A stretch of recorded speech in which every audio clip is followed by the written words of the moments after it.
Like many of you, Craig and his team have students and athletes in the Mount Horeb schools and are dedicated to their success and the overall success of the athletic programs. Need a place to go and unwind after the big game? Kittleson Landscape specializes in outdoor fire pits, patios, and much more. To get your free estimate today, call 608-437-8845. Hope you enjoy the game, brought to you by Kittleson Landscape. Go Vikings! When the stadium lights go on, you know it's time for Mount Horeb Barneville football, and that's where you'll find Mark Norman and Associates. As a parent and local business owner, Mark knows the importance of supporting high school athletics, the athletic program, and Mount Horeb Barneville football. Mark Norman and Associates also knows the importance of buying or selling your property. At First Weber of Mount Horeb, Mark Norman and Associates want to help you find the perfect home in the area, whether it be in the town or in the country. For the expertise and the experience you need, call 608-575-3393 or visit them online, marknorman.firstweber.com. Wisco Radio welcomes our newest sponsor, Viekstein Chiropractic of Mount Horeb. Dr. Kristen and her team are here to help you and your family stay happy and healthy all year round. Viekstein provides chiropractic services for infants to seniors alike. Conveniently located at 1809 Springdale Street in the North Cape building, you can easily make an appointment today by calling 608-437-2222. 608-437-2222. Viekstein Chiropractic, helping the body heal itself. Whatever the occasion, the Grumpy Troll is the perfect location to meet friends, family, or business associates. Located at 105 South 2nd Street in Mount Horeb's historic Creamery building, the Grumpy Troll is Mount Horeb's dining destination. You'll experience a relaxed and casual dining experience along with favorites such as the Grump Chips or the Oofta Pretzel. The second level is home to Grumpy Troll's award-winning specialty pizza, including Cosmic Swirl, Piggy Pie, and their traditional Grumpy Troll pizza. Stop in today. PlayN Wisconsin is a proud supporter of Wisco Radio and this year's Mount Horeb Barneville football team. To help better your game, we sell training goals for stepping, tackling, blocking, and best of all, improving your quarterback's throwing arm. Try it first at PlayN Wisconsin in Middleton. All right, guys, we're ready for our four-season sunroom, and Daddy's gonna get a rec room with refreshments. Oh no, we'll be sleeping under the stars. Mom, what about the one with, the fun?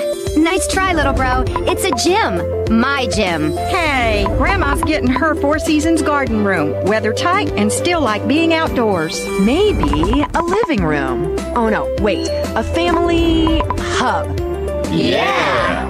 No matter what the budget, the season, or the climate, Four Seasons sunrooms let you and your family enjoy the outdoors inside. Call now to hear more about these great offers from the premier manufacturer of sunrooms since 1975. More reasons for Four Seasons now.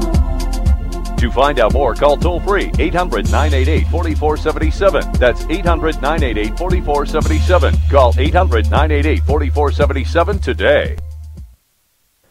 Experience any of PlayN Wisconsin's play systems, trampolines, basketball hoops, ceramic grills, and so much more at Wisconsin's largest indoor showroom, play, and party facility in Middleton. Unlike other suppliers, we're local and provide in-house service from consultation to installation. Try it first at PlayN Wisconsin. You are listening to the Mount Horeb Vikings on Wisco Radio. Welcome back here to Oregon High School, the brand new Oregon High School here in the town of Oregon, Dan. We got we got a couple 25 minutes maybe till the start of our game. And so some stats from around the conference. So far in the Badger North, we got an absolutely amazing cast of star players, and the number 1 and 2 scorers we've seen are Mitch Listow and Tyson Tully. Tyson Tully, Dan, when we were playing him, I remember every single shot that he made was a swish, and my mouth was wide open. Just how can a guy be that talented at this level at high school? It's just unbelievable, the amount of training and practice it takes to be that good, Got to spend hours in the gym. Hours and upon hours in the gym. It's just an amazing process that these people go through, get themselves ready for play. Dan, this game we're watching is pretty tight here. Watertown versus Sauk, 31-28.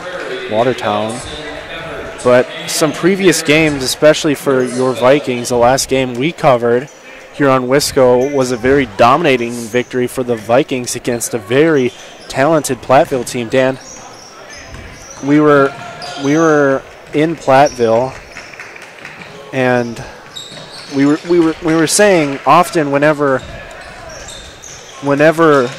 I can't remember his. I'm getting distracted here because my brother's pointing out things.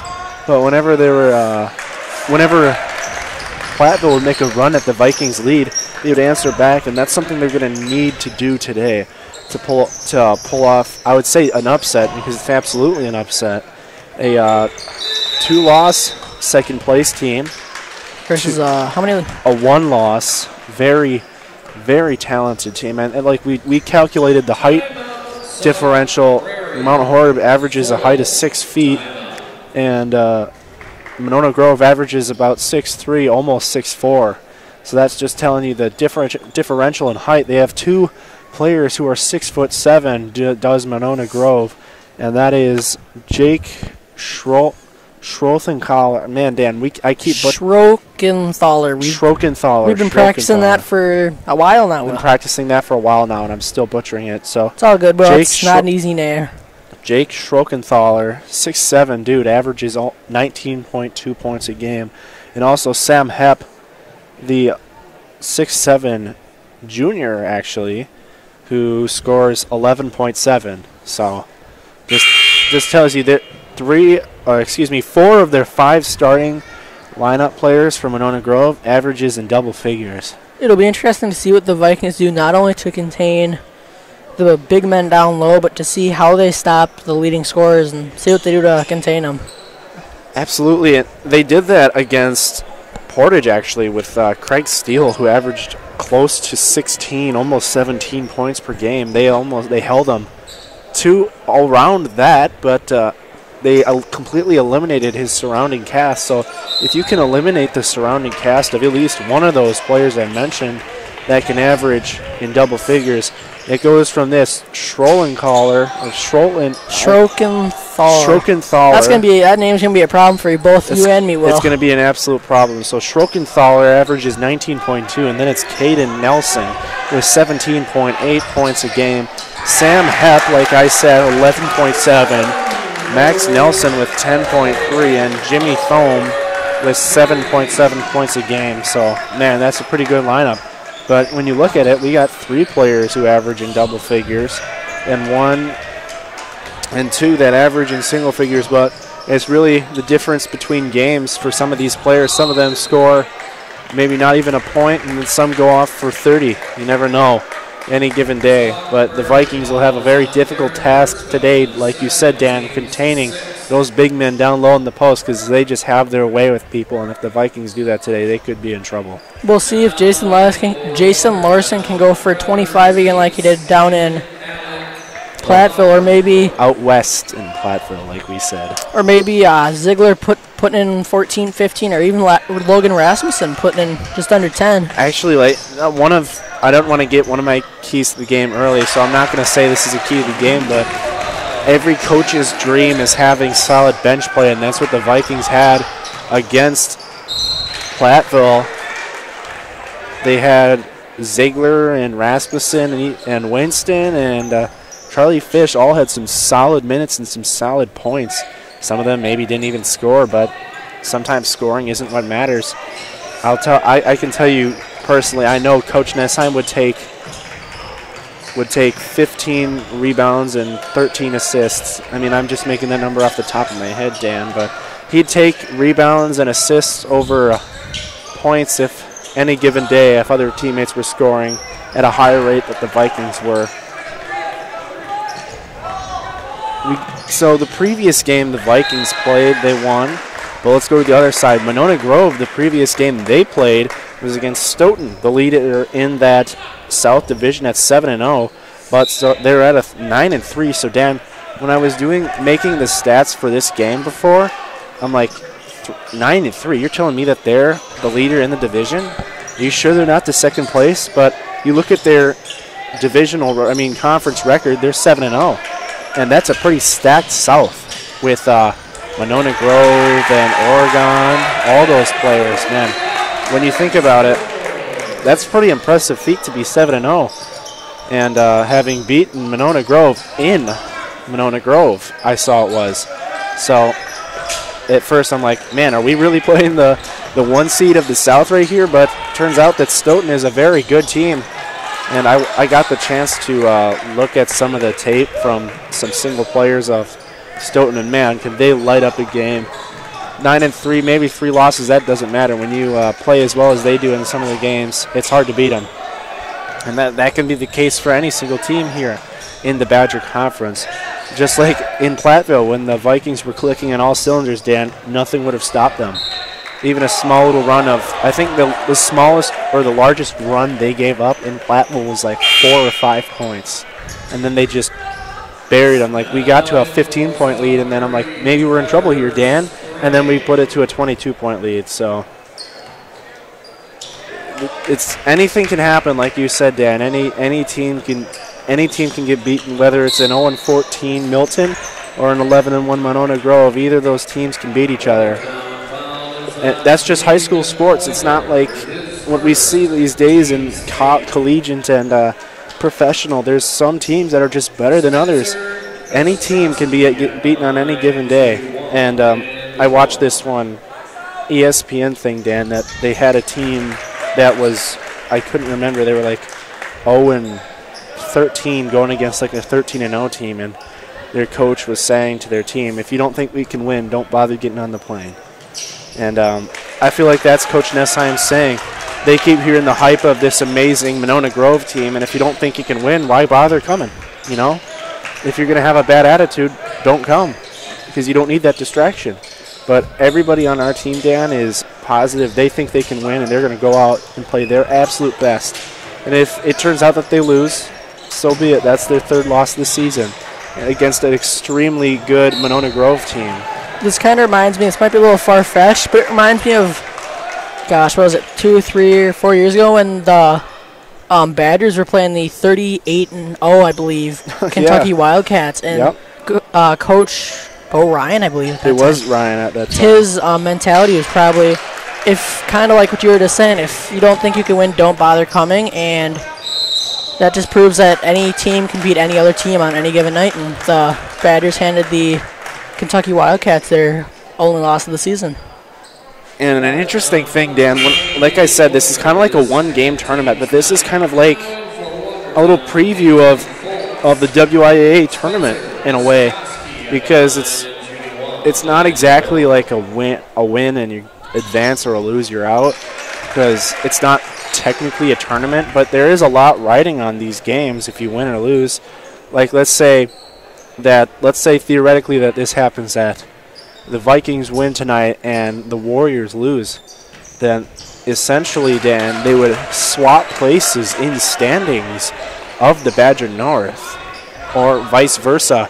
If Monona Grove wins and Stoughton loses, I believe they would swap places, with Stoughton having 4. This is all theoretical. If they lost tonight, they would have 4 losses. And if Monona Grove won, you just have to put them ahead of them. But there's a strong case for each of these 1st and 2nd place teams from these conferences to earn a 1 or 2 seed in the WIAA tournament. We don't want to get too ahead of ourselves, Dan, because there is a lot of basketball left to play. I believe you said we had, on our drive up to Platteville, you said that we had, what, 5 away games left. And they are pretty tough at that. Pretty tough. I think the farthest we have to go, Dan, is to Portage, which isn't too bad. If I'm not mistaken, I feel like we have to go to Beaver Dam. No, that was earlier this season. Yep, we went all mixed up here, Will. Yeah, we went to Beaver Dam, and that was the one that Joey Peterson and Brad Richardson call it, the one that the Vikings fell to. Beaver Dam. Man, they're a surprise to a lot of teams this year. Common loss that the Vikings, both Vikings from each division have, is the Beaver Dam Beavers. Little sidetrack here. Their Beaver Dam's girls team, I believe, is number 1 in the state in Division 2. So just shows you how both their girls and boys team can dominate. Through the division rankings, I saw that Beaver Dam is 3-4 in conference, but you think about that, they've had a win over the second place team in the north and a win over the first place team in the south. So how big is that? They're kind of, when you think about there being a little bit of a disappointment season, they come away with 2 big wins so far. And then we're seeing these people pour into this gym. They got 5-12 left in this good matchup here between Sauk and Watertown. 37-36, Sauk Prairie. Not Vikings. The North representatives is the Sauk Prairie Eagles, and they're going to look to add to this Badger North lead over the South. If they were to win, the Badger North would be 4-1. The only loss coming by Portage losing to Monroe. And Portage, Dan, has been quite a surprise this year. They may be 5-9 now, but that record doesn't show how well they've played in these games. Every single game that they've lost, like the game that we saw, Dan, they were in it till the end. And that's kind of, I think you could make that case for any single team here in the Badger Conference, that they're in it at any time. I mean, a team like Milton may be 0-14, but I mean, you look at a winless team, they could be the most dangerous team, because let's say you're playing for a conference title, or they're playing for nothing, they'd be glad to ruin your chances at a 1 seed. So I believe the teams that aren't in contention are the most dangerous, is what I say. I was watching I believe it was Illinois-Iowa game a couple nights ago on ESPN, and the announcer was talking about how Illinois, I believe, is winless in conference, but he was saying they've been super close every game, so it reminds me of who we were just talking about. I mean, yeah, like I said, they may be winless in a conference, so they may be winless overall, but most of the games, if not every single game that they've played, they've been in contention the entire game to maybe pull away with a W. As we hear the crowd get loud, is an and one opportunity for Sauk is going. They're going to try to extend the lead here, but we've been watching some good basketball, very entertaining basketball, and we should be having some great ones later tonight. The prime time games at 6:30. I would assume 6:30, Dan, because our game was supposed to start at 6 o'clock, and that doesn't seem to be the case. So it'll be around 6:30. We should have tip-off, maybe even earlier. But with 4:24 left in the game before that, and at 6:10 p.m. Central Time, we'll take a little break. You get to hear to our advertisers, and we'll come back with some more Mount Horeb and Monona Grove analysis. You've been listening to Wisco Radio, folks. Like I always say, never tune away, because we got a fantastic one for you tonight.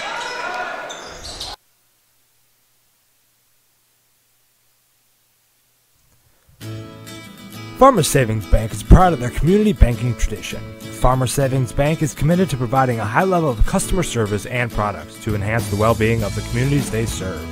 Whether it's for a home, farm, land, or business loan, Farmers Savings Bank has money to lend. Located in many locations across southern Wisconsin, be sure to call your local Mount Horeb Farmers Savings Bank at 608-437-2265. Farmers Savings Bank, member FDIC and equal housing lender. Can't make it to the game? Catch it live on WiscoRadio.com or download our mobile app on the Apple App Store and the Google Play Store.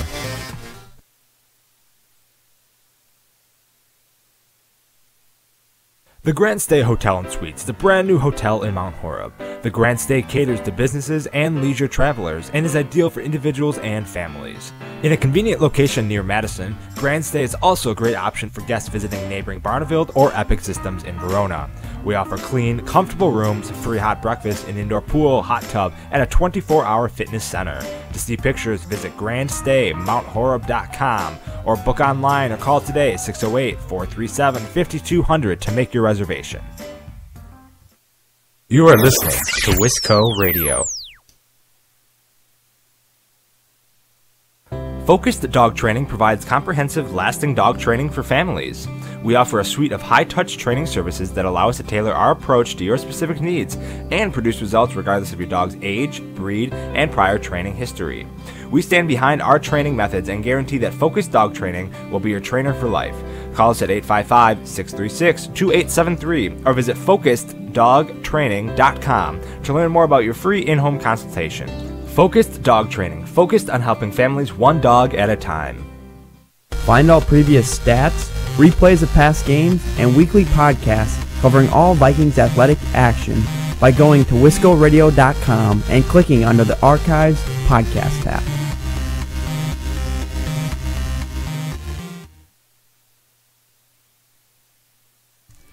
Hey sports fans, be sure to cheer on your local sports team just like Kittleson Landscape has for over 25 years. Like many of you, Craig and his team have students and athletes in the Mount Horeb schools and are dedicated to their success and the overall success of the athletic programs. Need a place to go and unwind after the big game? Kittleson Landscape specializes in outdoor fire pits, patios, and much more. To get your free estimate today, call 608-437-8845. Hope you enjoy the game, brought to you by Kittleson Landscape. Go Vikings!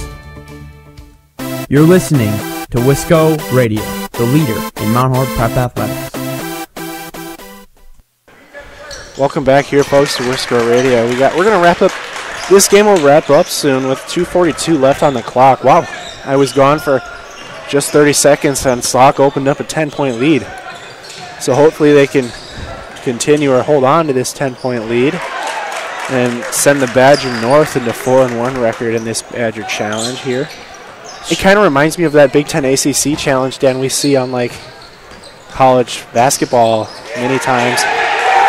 There's a wide open lane. Don't miss that. That'd be pretty embarrassing. Sauk coach was not happy with the lack thereof of a kicked ball call. That's a tongue twister. To be honest, I was surprised at that, Dan, because I saw it go right at his foot, and all it takes these days if it goes right at a player's foot, and that can be immediately called as a kicked ball. So I am giving an ETA of a tip-off time. Don't quote me on this, folks, but around 6:30, you would assume, 10-15 minutes of warm-up, and then 2 minutes left in this game? About 6:30, 6:35 area? I'd say that's about correct, Dan, because just a wild guess. Just a wild guess, maybe. They do give when we were here, we watching this pregame actually, they give the teams, I don't know, maybe 15 minutes to warm up. Actually, maybe 5 or 6, because here at the Badger Challenge, they just run game after game, because I believe they started today at 12 o'clock, and they just kept running games. And they've just been doing so. They haven't stopped playing games, and I don't think they're going to stop until after Wanakee, which would be, my guess, be 9 to 15. Around 9, maybe 10. So what a great day of high school basketball we have here. Basketball heaven for all us basketball fanatics. Yep.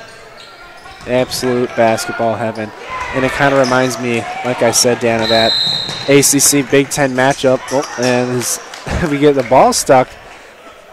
And I love seeing, Dan, I don't know why, whenever I see that in any level of basketball, it always makes me crack up a little bit, seeing the ball get stuck at the rim. Probably because you have to shoot it just at the right angle to get it stuck. Not easy. I've done that maybe once or twice out in the driveway. It may have to do with I have the humor or maturity of a 10-year-old.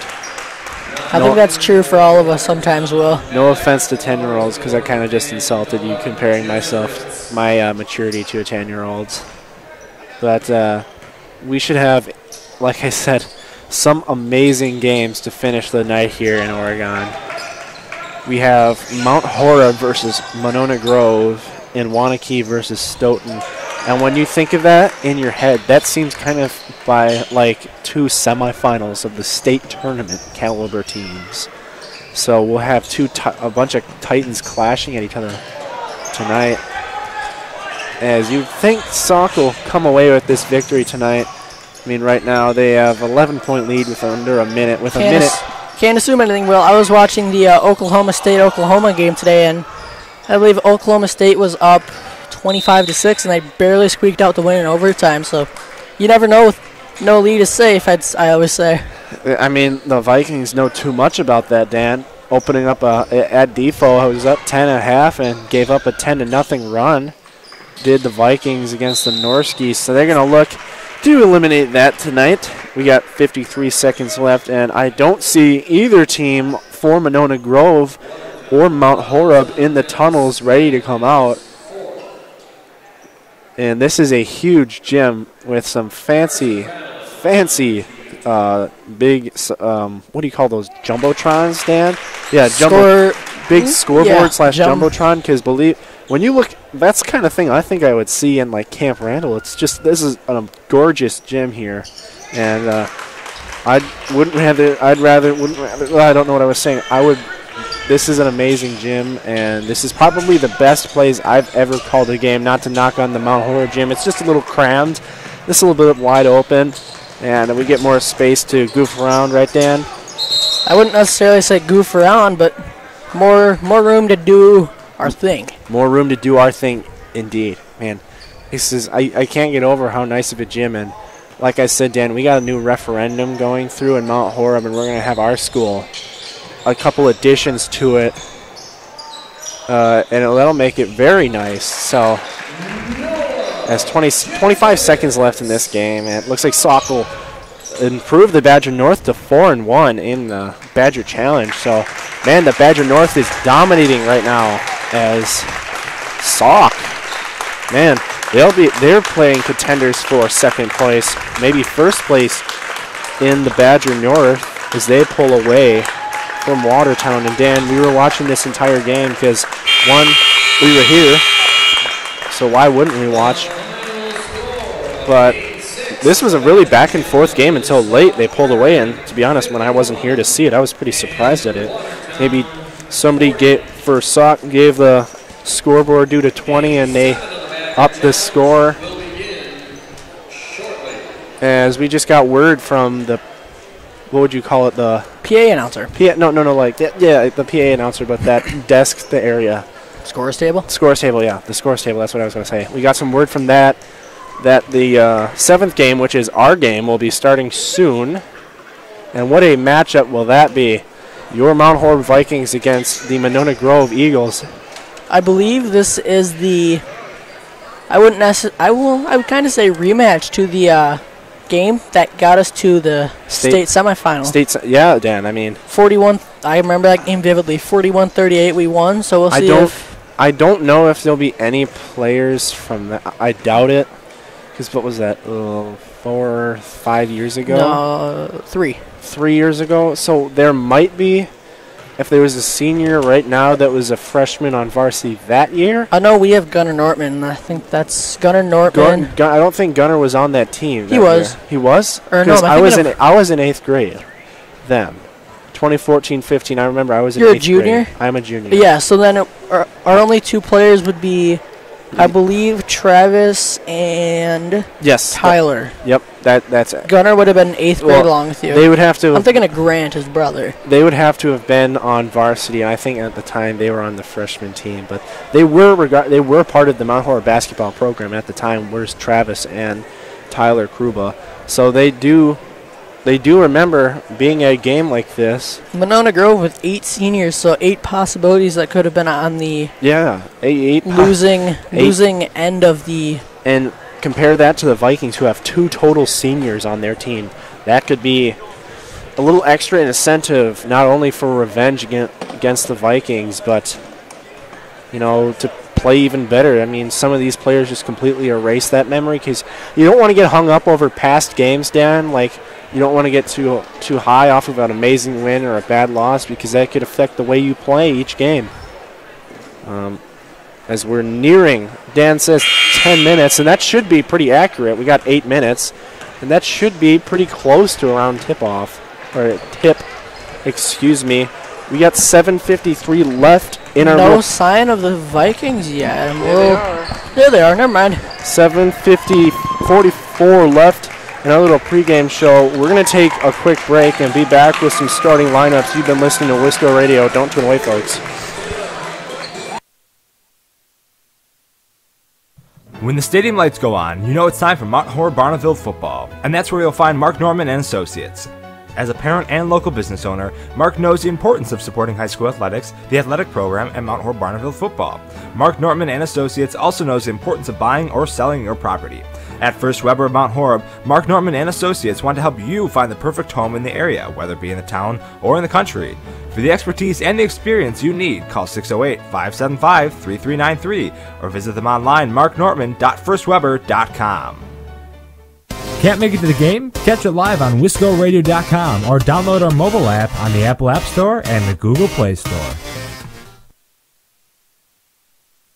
Do you have an idea for an invention or new product? Do you think companies would be interested in your idea? Do you want to try to get a patent? Then call InventHelp now. InventHelp keeps your idea confidential and explains every step of the invention process. Join the thousands of people just like you who chose InventHelp to pursue their idea. We are experienced. We are working for you. We are InventHelp. Get started with your idea. Call for free information. Call 1-800-461-2844. That's 1-800-461-2844.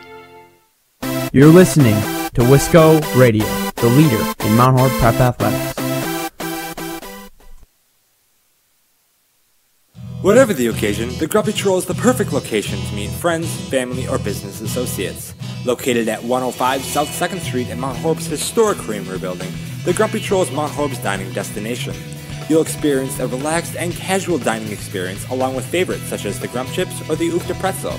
The second level is home to Grumpy Troll's award-winning specialty pizza, including Cosmic Swirl, Piggy Pie, and their traditional Grumpy Troll pizza. Stop in today.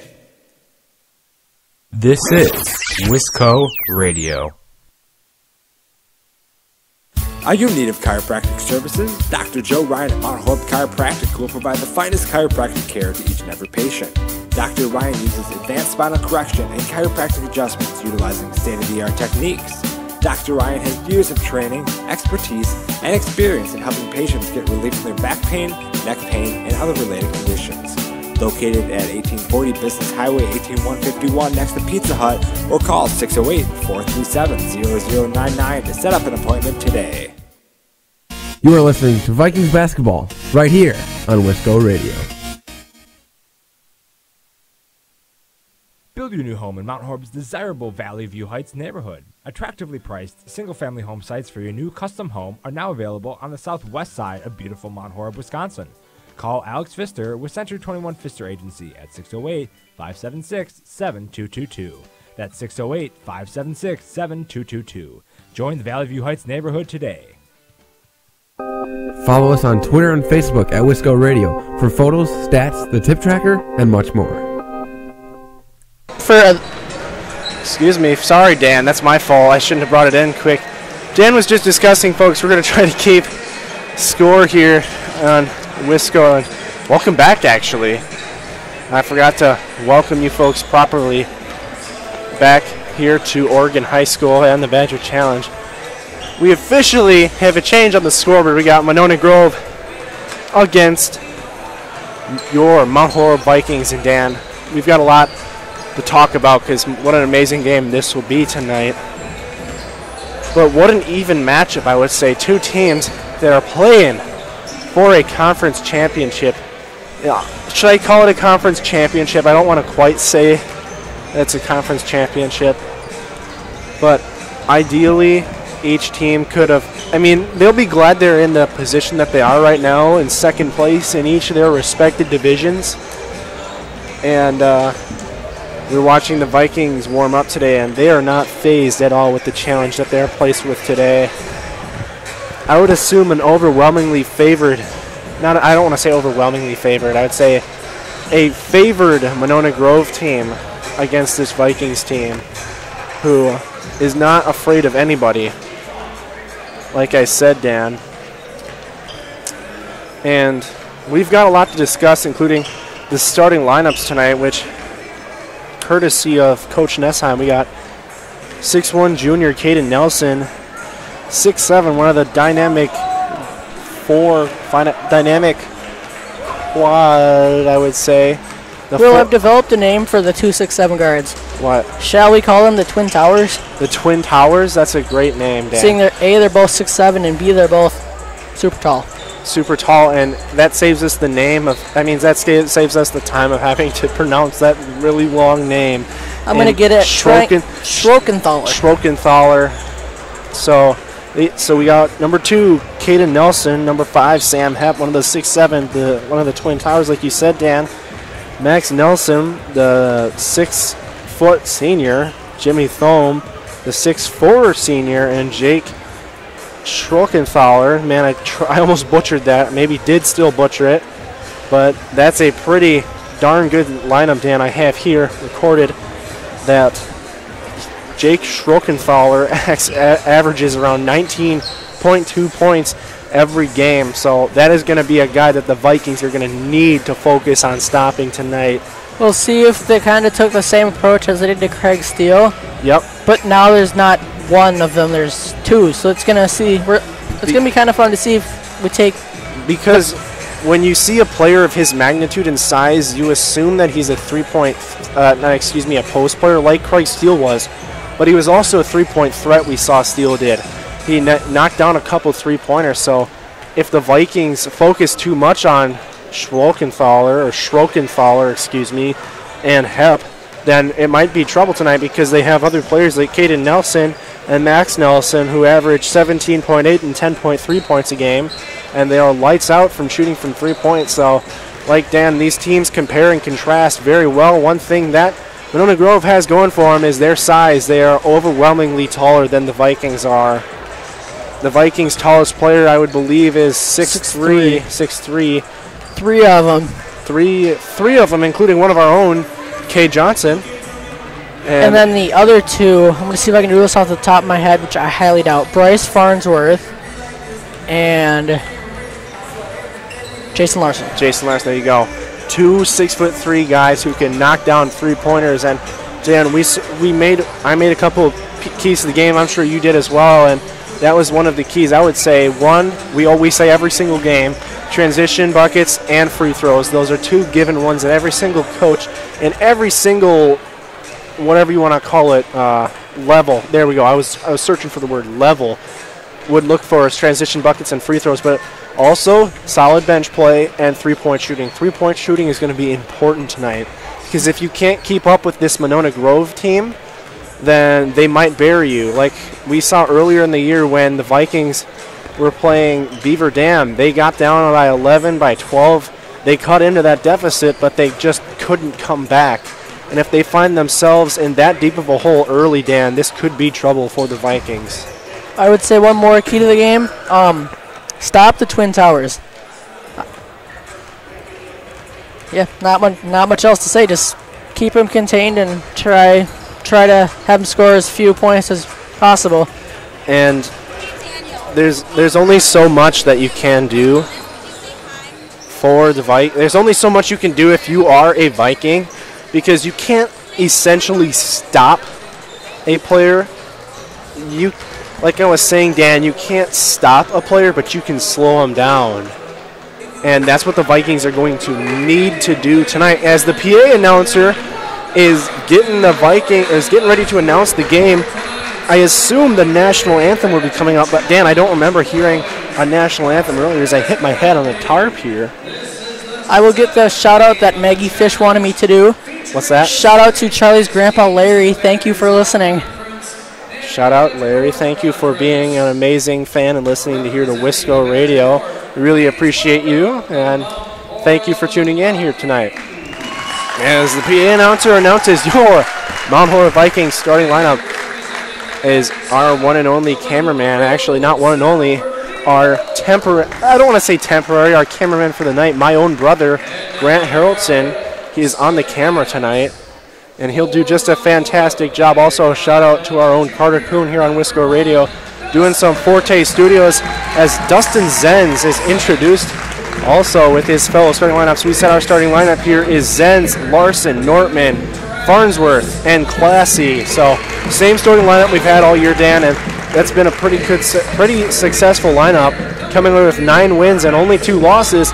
Every single game they've been into, except those, they were in those games that they lost as well, but man, the bass here on this loudspeaker is pretty loud. You can feel it. You can feel it, and when we say that this gym is brand new, I mean it is brand new. It looks like not a single person has stepped on this floor. It is kept in such great shape. And now the PA announcer will announce or get the Monona Grove players. We'll see if the one and only Coach Nessheim had it spot on. We'll see if Coach Nessheim had it spot on indeed. As so far he's 1 for 1, and it's Caden Nelson he got right. And number 5, San Hap, so he's 2 for 2 so far. Max Nelson. Yep, Max Nelson, so he's 3 for 3 so far. Got 3 of the starting lineups. 23, Jimmy Thome. Hopefully he gets that right. Does he get it right? Yes, Jimmy sir. Thome. Yes, he does. Ness is 4 for 4.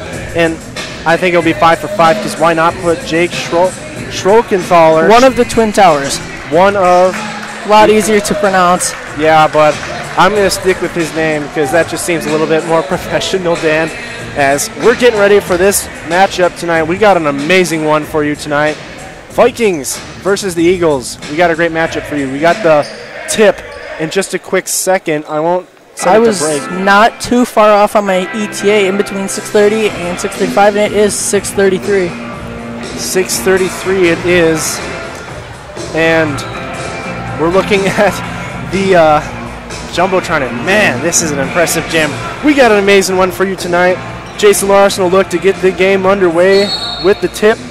And the tip is up and controlled by the Eagles, so they'll get the first crack at it. Looks like Travis Classy is guarding. Down low to Schrockenthaler. His first shot is no good as Zenz looks to push it. Zenz gets it across to Farnsworth. Thought about the 3. Instead, he'll pull it down. Now they're leaving him open and money. And he jacks it up and nails it. Pretty solid 3-point shooting to start the night. Starting 1 for 1, 100%. 1 for 1 for Bryce Farnsworth, and that's a good sign to see him getting in a roll. Ooh, nice little fake and put it up and in by Caden Nelson. Nice little fake pass, and he flips it up and in for 2. As Dustin Zenz lost the handle of the ball, and that's a turnover, Vikings. I have a sneaking suspicion this will be a little bit more high scoring than the 41-38 win we had the last time we played the Eagles. Schrockenthaler tries to call for the ball with his 6'7" height. Why wouldn't you? You got a little height advantage over everybody. Dustin Zenz will try it across the floor, look to get his offense set. Usually we see a 2-3 zone played against this Mount Horeb team, as Classy will look to try to post up. Kicks it out to Zenz. Zenz. A little dribble, drive, spin move, pirouette, laid up to the rim, up and good. Great move to confuse the heck out of his defender and get right past him for the easy layup. Beautiful spin move by Dustin Zenz, and he flips it up and in. Number 23, Jimmy Thome to the basket. Tough drive, short, rebound, gets his own rebound, but he stepped out of bounds. That'll be Viking ball. Looked like he almost tried to imitate Zenz's move with a spin move layup. Tried to answer right back, showing that this Monona Grove team is extremely athletic. And here's the a little full court press, double team. Dustin Zenz behind the back. Gets it to Farnsworth, who gets it right back to Zenz. Farnsworth. From beyond 3-point line, we know he is a threat. Tried to skip pass it over to Larson, who's guarded by the Schrockenthaler, the 6'7" beast. Tries to go baseline. Instead, Schrockenthaler, good job forcing him out, using that. Oh, Zenz finds himself wide open and banks it home. So Zenz getting into the act early with 4 points. As Nelson, little crossover action on Dustin Zenz, and other Nelson, Max Nelson, will take it home, and he flips it up and in to answer right back at Dustin Zenz, and it's back to a 3-point lead for the Vikings as Dustin Zenz will trot it across the floor, gets it over to Jason Larson. He'll drive on Schrockenthaler, try to do a little post-up move, decided not to. Dustin Zenz will kick it out to Larson. He'll jack up a 3 of his own. That is too long, no good. Rebound by Thome. Thome, he'll take it down the floor, lob it over to Nelson. He'll jack up a 3, and his shot is good. So Monona Grove will tie it up. I have a feeling this is just a little feeling that I'm getting. It could be a 3-point shootout today. Could be an absolute shootout as Gunnar Nortman, he's sizing up Thome, and he'll take it himself. Go right to the rack. The ball is knocked away, and the Vikings will retain possession, but good job by Nortman. Physical drive. Unfortunately, the ball poked away as it got dead silent in here, Dan, and that was pretty awkward. A lob pass into Larson. Jason gets it over to Bryce.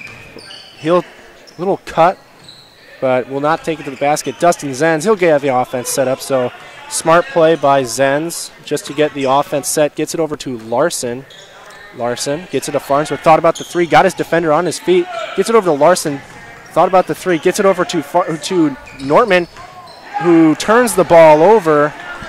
Gets it over. Lob pass to Nelson. Over to Max Nelson. He'll jack up a three, and his shot is long, no good. Timed rebound by Gunnar Nortman is off. Got two wide. That's a streaking Gunnar Nortman. He'll lay it up and almost short, but he'll flip it up and in.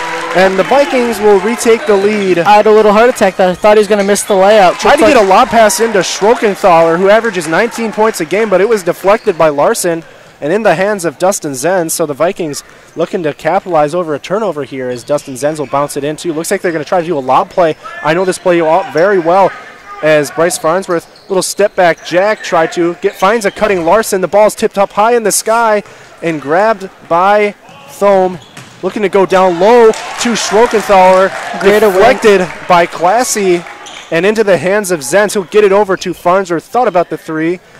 He thought about it. Gets it into Zenz. He'll drive right to the rack. Athletic layup. That is no good, but a foul. We'll see if Zenz can knock down these two free throws. If I remember correctly, which is not a guarantee, I don't think Zenz has missed a free throw this season. He might have missed one or two. I think he missed one, and that was against Wanakee, one of them, as Zenz's first free throw is pure. So Zenz 1 from the free throw line. So far, the Vikings are 100% from the line, Dan. As Zenz looking to go 2 for 2 from the free throw lines. Second free throw is up and pure. So Dustin Zenz goes 2 of 2 from the free throw line and puts the Vikings up 4 as Nelson looking to drive on Zenz. Tried to go for the athletic play and throw it up, but no good, and draws the foul on Dustin Zenz. So Caden Nelson will be at the free throw line. And Tyler Kruba and Owen Ziegler are going to check in, as our number 4, Alec Ogden, and as Nelson's first free throw is good. So Owen Ziegler and Tyler Kruba check in for Farnsworth and Classy. And in for Monona Grove is Alec Ogden, as number 11, Henry Houston, is going to check in for Monona Grove. Looks like for the shooter. For the shooter. Yes. I was wondering why I wasn't checking in, but yeah. Usually if they don't check in. It's checking in for the shooter, yeah. So Dustin Zenz we got a lineup of Zenz, Larson, Nortman, Ziegler, and Kruba. Zenz a little guarded, tough by Max Nelson. Little spin move to get himself open. Kicks it out to Larson. He'll jack up a three. That looks straight on. It's a little too long. In and out. Good job by Nortman to get a ball back, and he puts it up and in. Great. Good job just staying with it. Gunnar Nortman, that was all him. Great job by Nortman, as you were saying, sneaking up and stealing the ball from the defender. Schrockenthaler just didn't even see him, and Nortman took it away. A little bobbled pass by Hep. Hep just grabbed it, I would say, and Schrockenthaler doing what he does best, and that is scoring. Puts it up and in. As Zenz looked to trot it across the floor. He'll get it over to Tyler Kruba, over to Jason Larson, guarded by Schrockenthaler. That's weird. Tyler Kruba trying to post up Hep. Hep, the 6'7" guy. 6-footer trying to post up a 6'7" guy. You don't often see that. Gunnar Nortman, nice little shot fake. He'll try to drive to the hole. That they call him for a travel. Good defense by the Monona Grove Eagles, and they get the Vikings to turn the ball over, and they're going to try to either tie up or take the lead here with a three-pointer. As number 11, Caden Nelson checks back in. Ogden kicks it out to Ogden.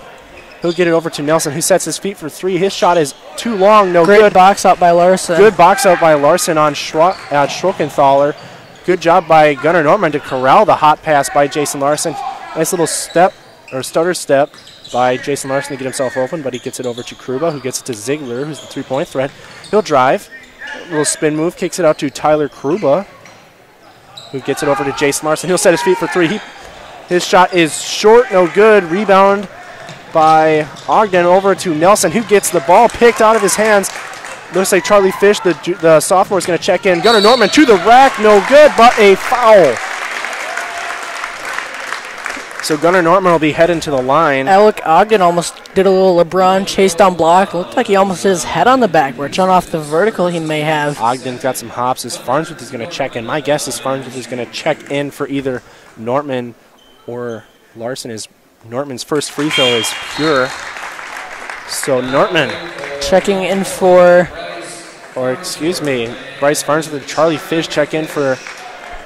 Charlie Fish in for Zenz and Farnsworth in for Larson. So they figure out who they've got. Gunnar Nortman's second free throw. He's getting ready. Is up and pure. 4 for 4 from the charity stripe for the Vikings.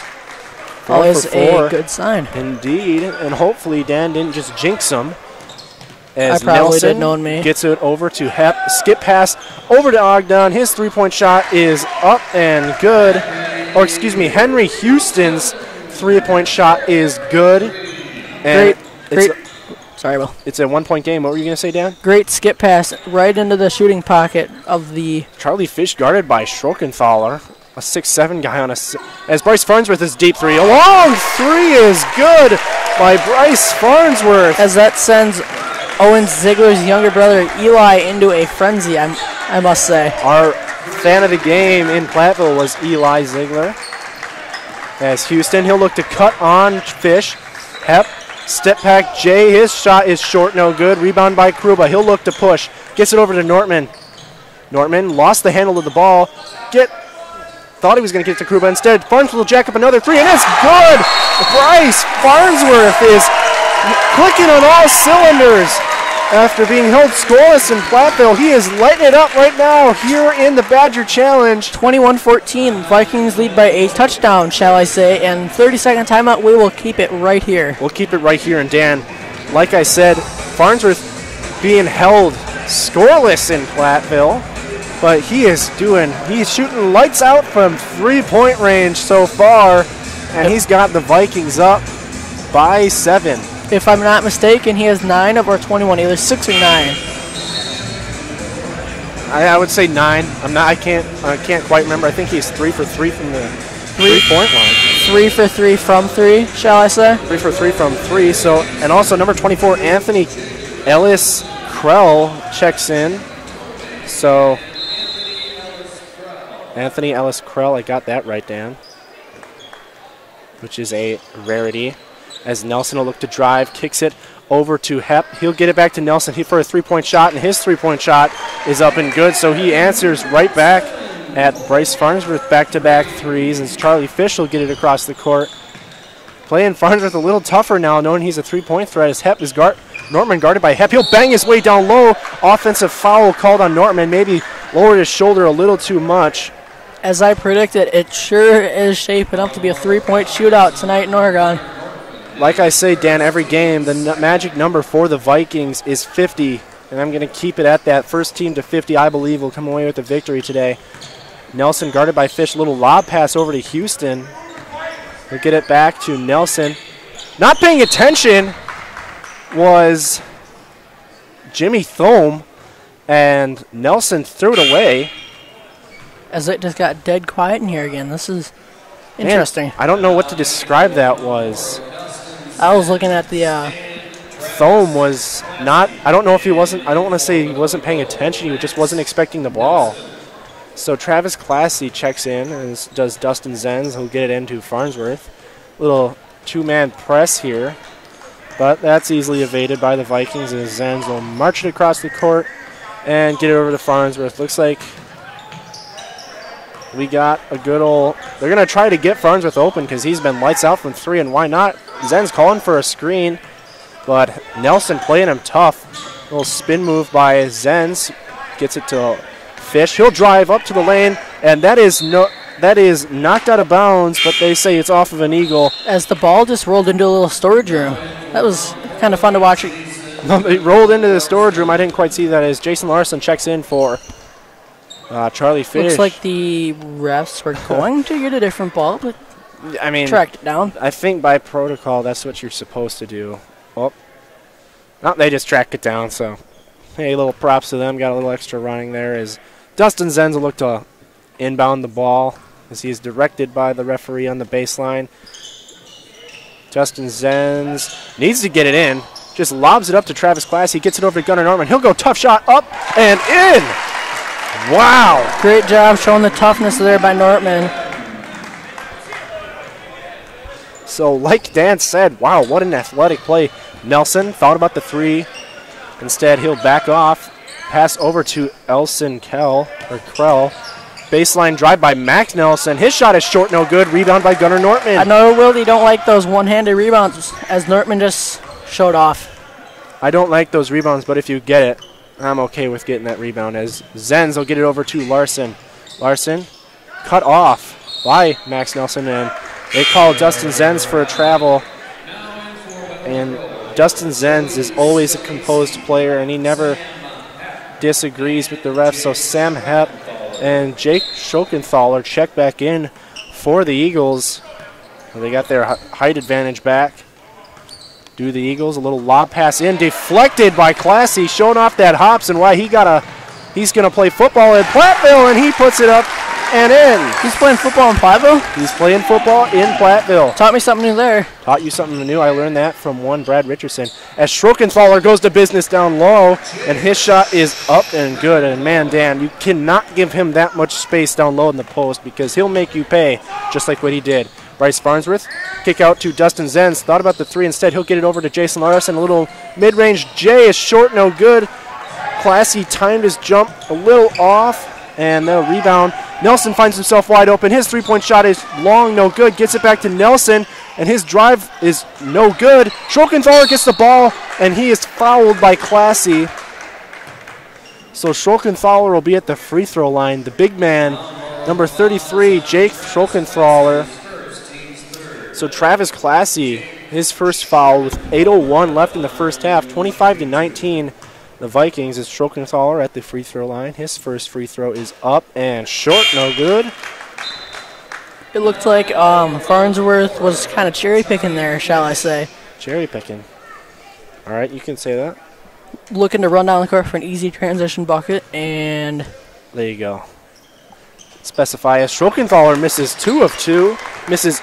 Misses 2 free throws, so we went 0 of 2, excuse me.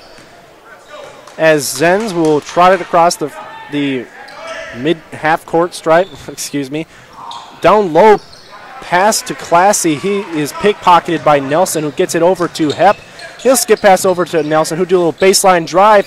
His shot is up and good. Little pretty drive by Caden Nelson as the Vikings look to push. Get it down low to Charlie Fish. 21-25 Vikings with 7.5 minutes left in the first half. I believe, yeah, they called a push. They called a foul on Caden Nelson. That's his first, their team's third, so each team has 3 fouls. Dustin Zenz, he'll gonna get it, try to get it in. He gets it to Charlie Fish, who gets it over to Dustin Zenz, and I wasn't paying attention, didn't start the clock.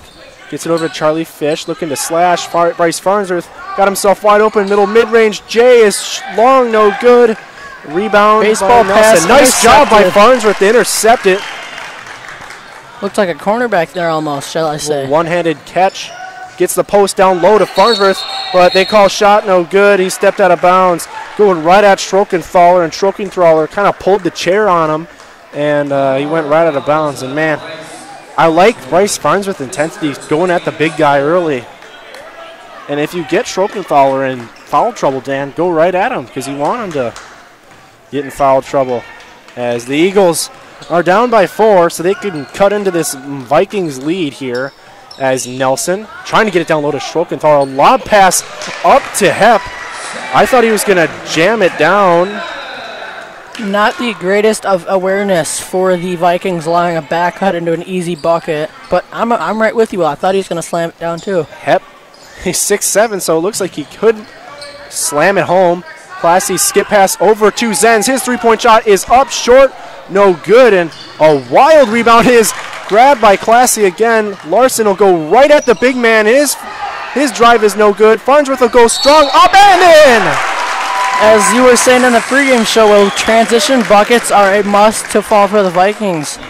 Bryce Farnsworth is all over the place for the Vikings. Got, I believe, 11 of the 27 as Owen Ziegler and Tyler Kruba probably checking. Yes, he is checking in for Farnsworth. No, he's not checking in. Oh, yeah, Kruba's going to check in for Farnsworth because he's waiting there. So good job. As Farnsworth look to finish his three-point three, which he does. So Bryce Farnsworth gets a three-point play off of a wild little possession there, off of an air ball.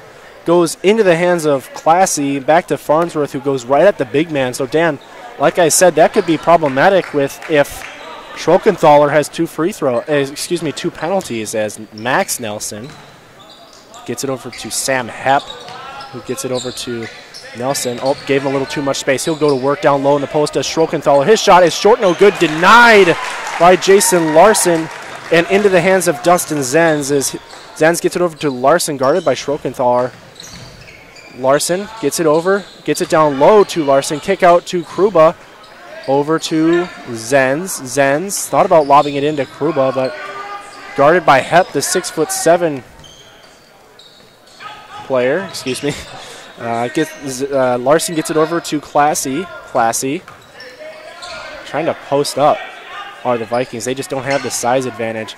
They get it down low. That's the matchup they want. Kick out to Larson. His three-point shot is long, no good. Good poke away by Zenz, but they call a out of bounds. But I like the play by Zenz.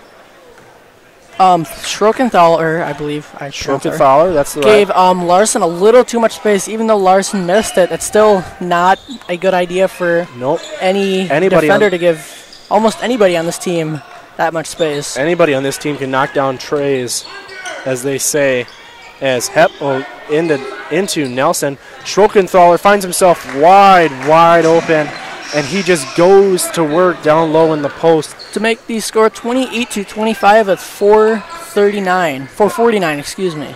Classy over to Kruba, senior to senior. Kruba, tough drive to the hole, finds himself pickpocketed. Larson is wide open. Classy's three-point shot is no good. Rebound by Larson, who found himself open. Owen Ziegler almost had position. They know he's a three-point shooter. Does Max Nelson. Ziegler trying to get it down low to Larson, who's guarded by Schrockenthaler. Gets it to Larson. His shot is up, no good. Rebound by Kruba. Kicks it out to Ziegler. His J is up and no good. Rebound by Classy. Man, this is a crazy sequence. Classy goes up and in. Man, wasn't the prettiest of possessions, Dan, but the Vikings get a much-needed bucket. Gunnar Nortman looking to check in back, I believe, with his number 10. If you were listening last week, you know he, I believe, forgot his jersey, and he's rocking the numero 50. Nice pick off by Dustin Zenz.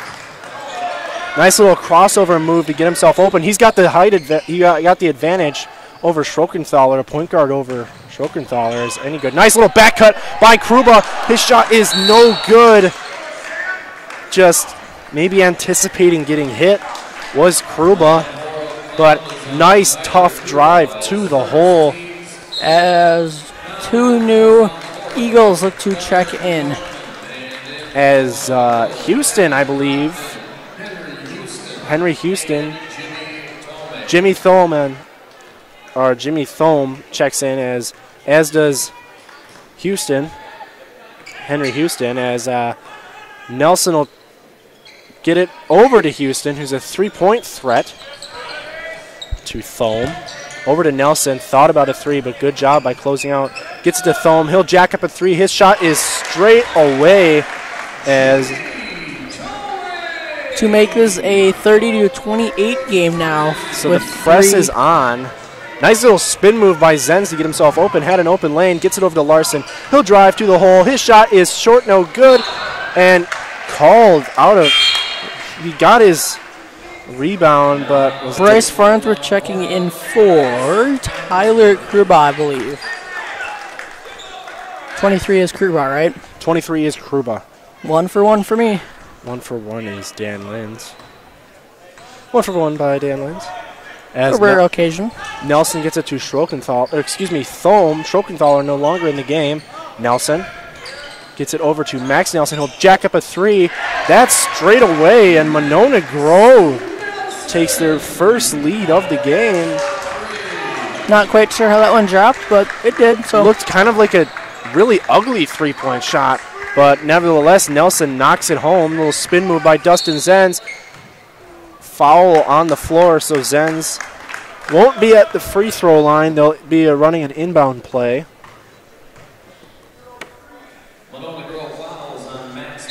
So Max Nelson, his first free throw, his first foul, not free throw. Farnsworth sizing up Thome. Guarded toughly. Nortman going down low. Skip pass over to Ziegler. His three-point shot is up and short, no good. Norman hits the deck. Maybe got a little advantage of the coach, did Monona Grove. Box out on the sideline. Ziegler guarding Thome.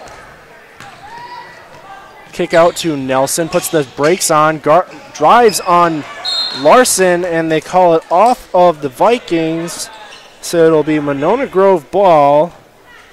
2:05 left in the first half. Eagles lead by 1 against the Vikings. Been playing a very good first half. Nelson gets it into Thome. 6-0 run for the Eagles, if I'm not mistaken. 6-0 run for the Eagles is Nelson jacks again. That's very similar to his last shot he made. No good. Foul on Jason Larson, they say. Not quite sure if, I don't know.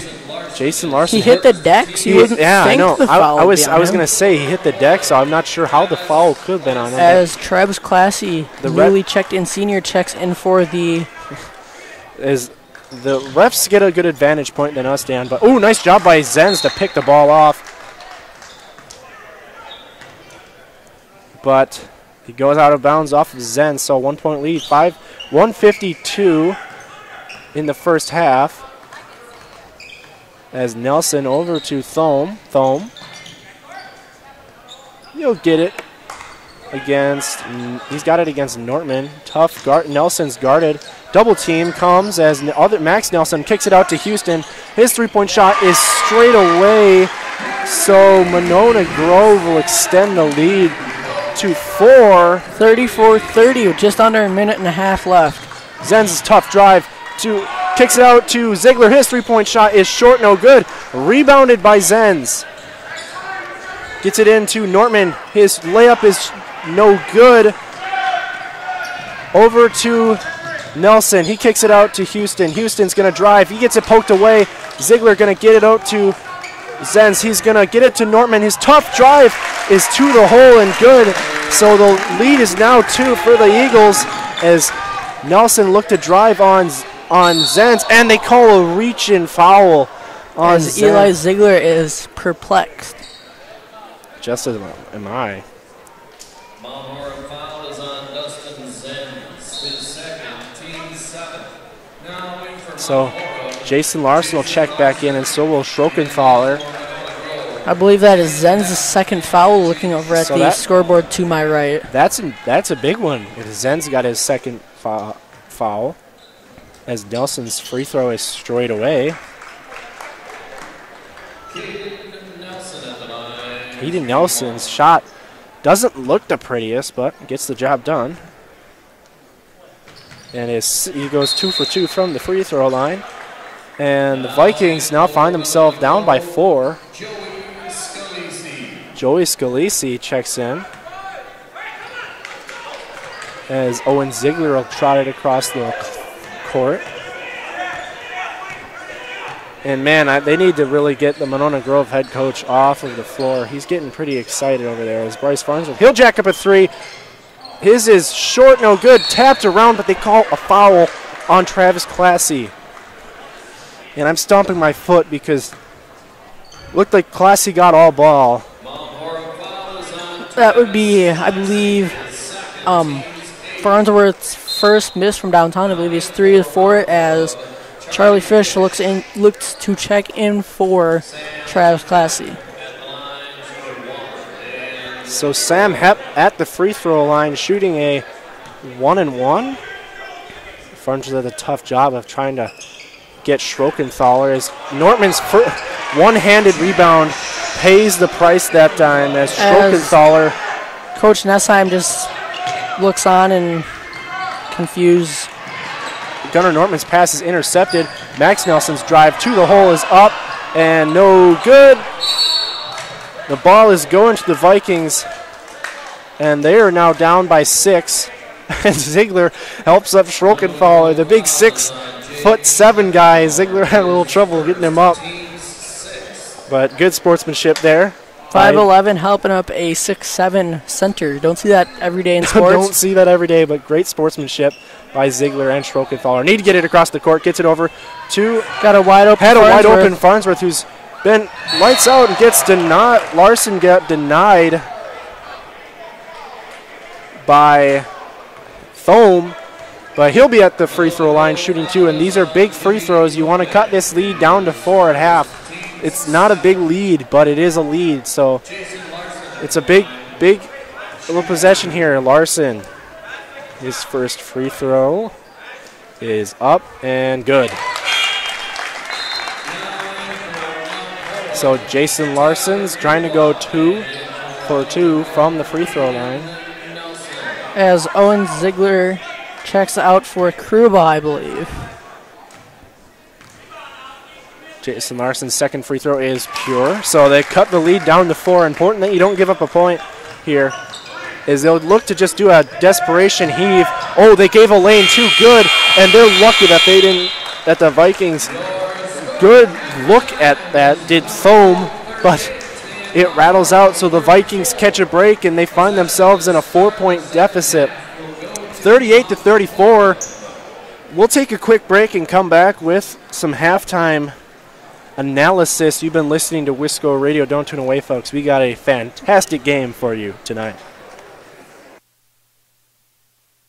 Wisco Radio welcomes our newest sponsor, Veek Steinet Chiropractic of Mount Horeb. Dr. Chris and her team are here to help you and your family stay happy and healthy all year round. Veek Steinet provides chiropractic services for infants to seniors alike. Conveniently located at 1809 Springdale Street in the North Cape building, you can easily make an appointment today by calling 608-437-2222. 608-437-2222. Veek Steinet Chiropractic, helping the body heal itself. Wisco Radio, home of the Mount Horeb Vikings. Welcome back here to Wisco Radio and Oregon High School, as your Mount Horeb Vikings are down by 4 at half. But Dan, what an amazing half of basketball we got here. It lived up to the hype. Every bit lived up to the hype. Like you said, Dan, a shoot-off we got on our hands here. And what an exciting and exhilarating first half. Man, I didn't know how to speak the English, as the cool kids say today. So a very, very fun and entertaining first half that, like I said, lives up to the hype, and the Vikings find themselves down by 4, and that all due to the run, Dan, that you pointed out.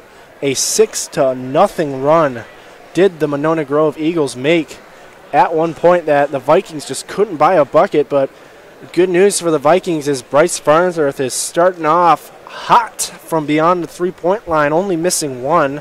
But he's been draining some deep ones, and that's really what's been keeping these Vikings in the game, is good, very good play. But one thing I would say they need to, if I had to critique on something, is you need to go for a two-handed rebound. Like we said, Dan, you pointed out, I'm not the biggest fan of one-handed rebounds, and I'm sure you can ask any single coach on any level that they do not like one-handed rebounds. Nevertheless, when Gunnar Nortman goes for a one-handed rebound and grabs it, I'm perfectly fine with that. But when you have a 6-foot guy, two 6'7" guys like Schrockenthaler and Hepp, you're going to need to do two-handed rebounds because they'll just rip it out of your arms if you don't. As you were saying, they showed there that I'm not quite sure if it was Nortman or if it was another player, but a Viking went up for a one-handed rebound and Schrockenthaler just ripped it out of his hand and put it up, and that's how they got 38 points. Actually, that's how they got their 38-point mark.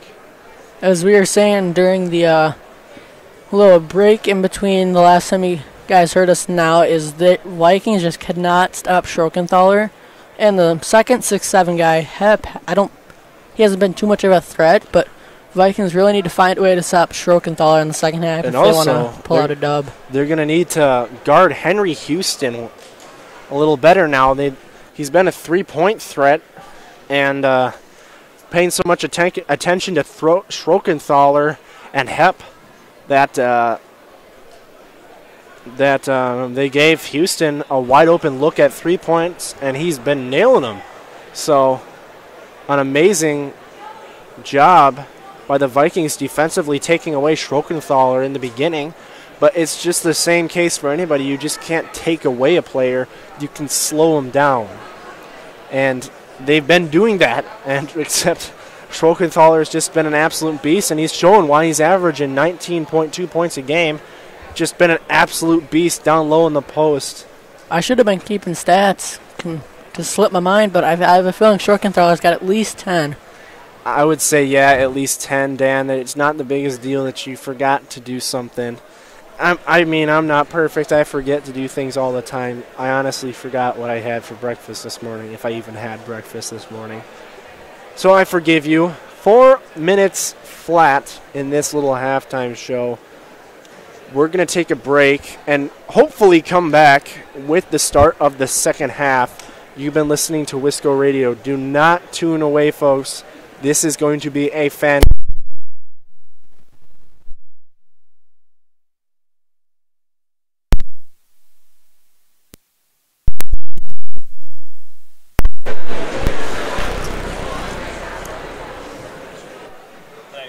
Yes, it will. It's okay.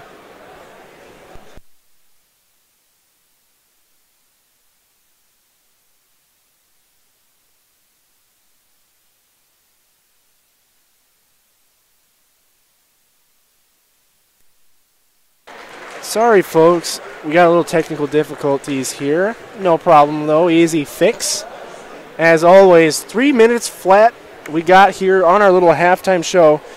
You've been listening to Wisco Radio. We'll take a quick break and be back with the start of the second half, so don't tune away. We'll be right back.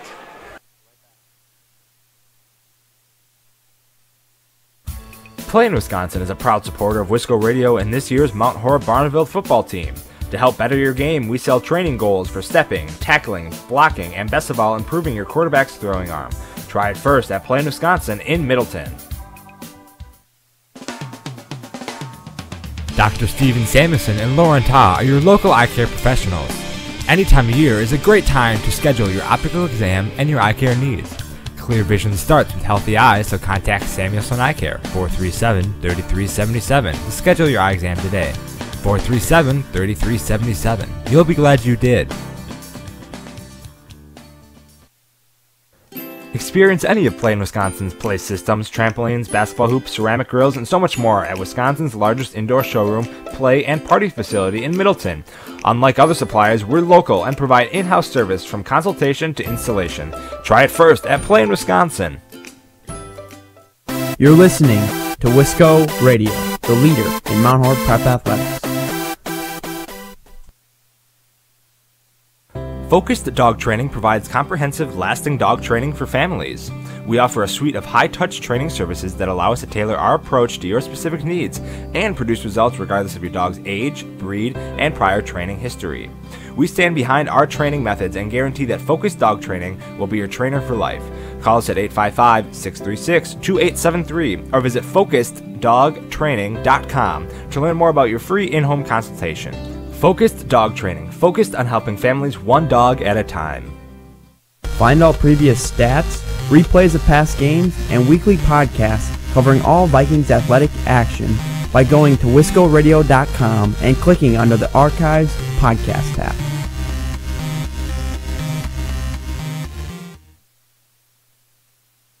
The GrandStay Hotel and Suites is a brand new hotel in Mount Horeb. The GrandStay caters to businesses and leisure travel individuals and families. In a convenient location near Madison, GrandStay is also a great option for guests visiting neighboring Barneveld or Epic Systems in Verona. We offer clean, comfortable rooms, free hot breakfast, an indoor pool, hot tub, and a 24-hour fitness center. To see pictures, visit GrandStayMountHoreb.com or book online or call today 608-437-5200 to make your reservation. Wisco Radio, home of the Mount Horeb Vikings. Welcome back here to Wisco Radio and Oregon High School as we got a good game here in the Badger Challenge. We got the North versus the South, Vikings versus the Eagles. We got an amazing matchup, but our Vikings find themselves down by 4. Dan, what's a quick adjustment you believe the Vikings have to do to come from behind and pull away and get a W tonight? The quick adjustment I would make is one that is darn near impossible, is stop Schrockenthaler. And then another somewhat easy one would just be knock down a couple more threes. I mean, free throws I can't make anymore because I already 100%. Yeah, free throws you mean. Don't want to jinx them. 6 for 3. 6 Larson will take it across the court as Schrockenthaler guarding Larson as Zenz guarded by Thome. Gets it to Classy down low to Nortman. Double teamed by Schrockenthaler. His little shot is up and good. So good start by Gunnar Nortman. And the Vikings get an early bucket as the Eagles looking to go play through Schrockenthaler, and why not? The 6'7" guy gives you a bunch of opportunities as Max Nelson gets it over to Caden Nelson to Thome. Over to Schrockenthaler. Not a big three-point threat, but guard him anyway. Schrockenthaler is down low in the post. They're going to try to get it to him. Nice pick by Travis Classy. So a turnover Eagles as Dustin Zenz will get it across court. And, man, we see Schrockenthaler guarding Jason Larson. A little clash of the Titans. Dustin Zenz spin move denied by Schrockenthaler. Gets it to Gunnar Nortman. His athletic play up and in. And Gunnar Nortman ties it up just like that. The Vikings tie it up. Schrockenthaler going down low to work. Too much space, and that's easy for the big fella. Great job by Nortman on that last time down the court to use almost the rim as a defender to get the ball around. Jason Larson jacks up a 3. His shot is long, no good. And Coach Nessheim telling his team to get down on defense. As we have a TV camera here. Get us on camera, guys. Get us on camera, indeed. I'd love to be on camera. As good job by Zenz using the baseline as a second defender. Skip pass over the hip. Good job by corralling it to Mac Nelson to Schrockenthaler. Down low to Thome. His shot is blocked, but a foul on Dustin Zenz. And, man, that was some calls go your way and some controversial call. 40-38 the score. Monona Grove in the lead with 16:10 left in the ball game. Man, that was what an interesting sequence there, Dan. As Thome's first free throw is up and it rattles out, no good. So the Eagles are struggling from the free throw line. As Thome looking to make 1 out of 2. Thome, he'll go his second free throw, rattles home. Ugh. That wasn't the prettiest of free throws, but whatever you can do to contribute to your team. As Dustin Zenz gets it over to Travis Classy. They're looking to get a skip. Ooh, nice little baseline cut by Bryce Farnsworth. Couldn't get open. They're looking to get him a 3. Farnsworth with, I believe, a height. Jason Larson, tough drive to the hole, no good. Ooh, Gunnar Nortman almost got a behind, or a, behind, I don't know what I'm saying. As Nelson kicks it over to Hep. His three-point shot is rattled home. 44-38 now. Quick. Hep, not the best three-point shooter, but he rattled it home and gets his team a 6-point lead. Farnsworth looking to get open, but Hep not giving him anything. Larson, guarded by Schrockenthaler, who had cutting Classy. They make a quick adjustment. Ooh, nice spin move by Classy. His shot no good. Ball on the deck. Got by Zenz. He throws it off of Thome. What a great play by Dustin Zenz. As Coach Nessheim was screaming timeout, probably at the top of his lungs. You guys could probably hear it, and I know I could. You could probably hear it. Dan definitely heard it, so you got a good thing going for you if you heard it and Dan heard it. Zenz, guarded by Nelson, gets it over to Larson. They're in need of a bucket here. Are the Vikings, and a bad pass by Nortman goes out of bounds. And Coach Nessheim calling for Nortman to put a spin on the ball, so it goes into the hands of Larson, or Classy easier. Nelson gets it over to Thome, who'll get it to Schrockenthaler, over to Hepp. Cutting, Thome goes up and in. So Monona Grove extending their lead to 8 as the Vikings will take a timeout, a full timeout. We'll take a timeout with them. You've been listening to Wisco Radio. Don't tune away, folks. We got a good one. And we'll be back shortly. Hey sports fans, be sure to cheer on your local sports team just like Kittleson Landscape has for over 25 years. Like many of you, Craig and his team have students and athletes in the Mount Horeb schools and are dedicated to their success and the overall success of the athletic programs. Need a place to go and unwind after the big game? Kittleson Landscape specializes in outdoor fire pits, patios, and much more. To get your free estimate today, call 608-437-8845. Hope you enjoy the game, brought to you by Kittleson Landscape. Go Vikings! Now it's time to get back to the Vikings athletic action, brought to you live right here on Wisco Radio.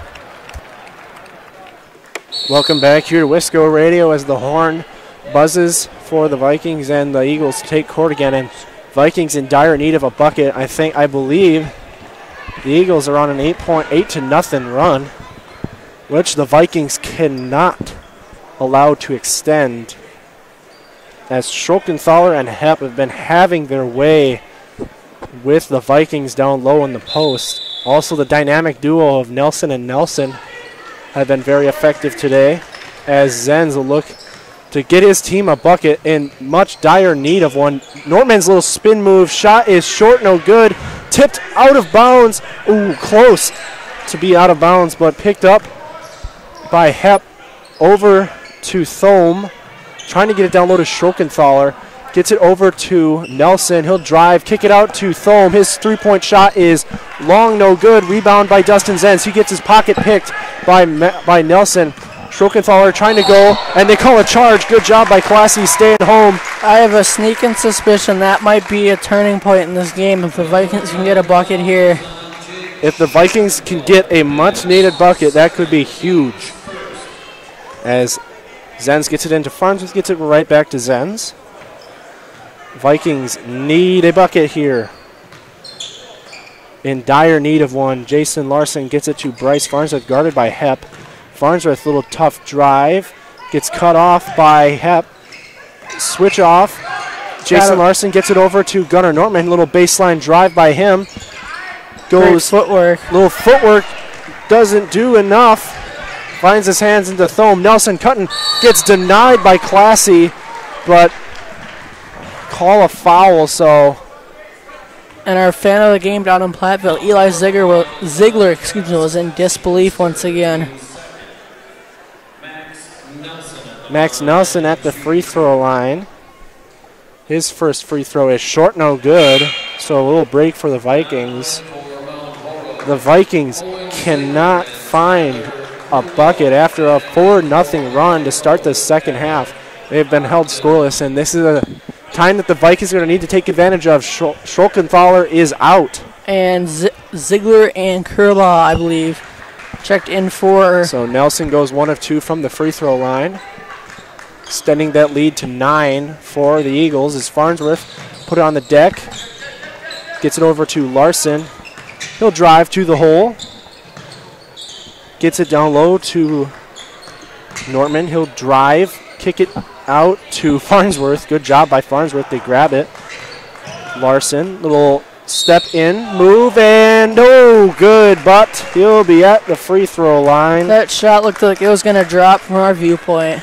47-38 Monona Grove with just over 13 minutes left. This is a big free throws here. You're down by 9. You need to cut into that lead. Can't let it to get to double digits because that's been the kill for the Vikings. As Jason Larson's first free throw is up and good. So that ends the run, the 9-0 run by the Eagles. Is Larson looking to go 2 for 2 from the free throw line. And his second is up and I almost said pure. It wasn't pure, but it was good. Whatever it takes, Will. Whatever it takes. Whatever it takes. As Nelson guarded by Ziegler. Good job by Ziegler looking at the hip instead of the eyes. Little lob pass into Ogden. Yes. Had it right the first time. As it just gets awkwardly quiet in the gym. It's been getting awkwardly quiet, and it's been pretty weird. Over to Houston, who's a three-point threat. To Thome, back to Nelson. Little crossover move, trying to get himself open. Spin move, guarded by 3 Vikings. Hits it on low to Ogden, and his shot is good. So the Vikings just can't get it a stop. Farnsworth crossover move.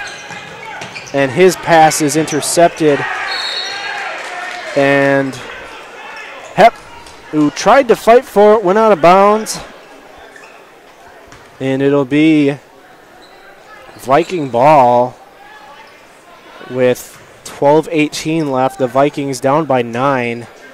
This has been a complete change of story. As Nortman going down work, down low in the post, gets the ball knocked out of his hands by Henry.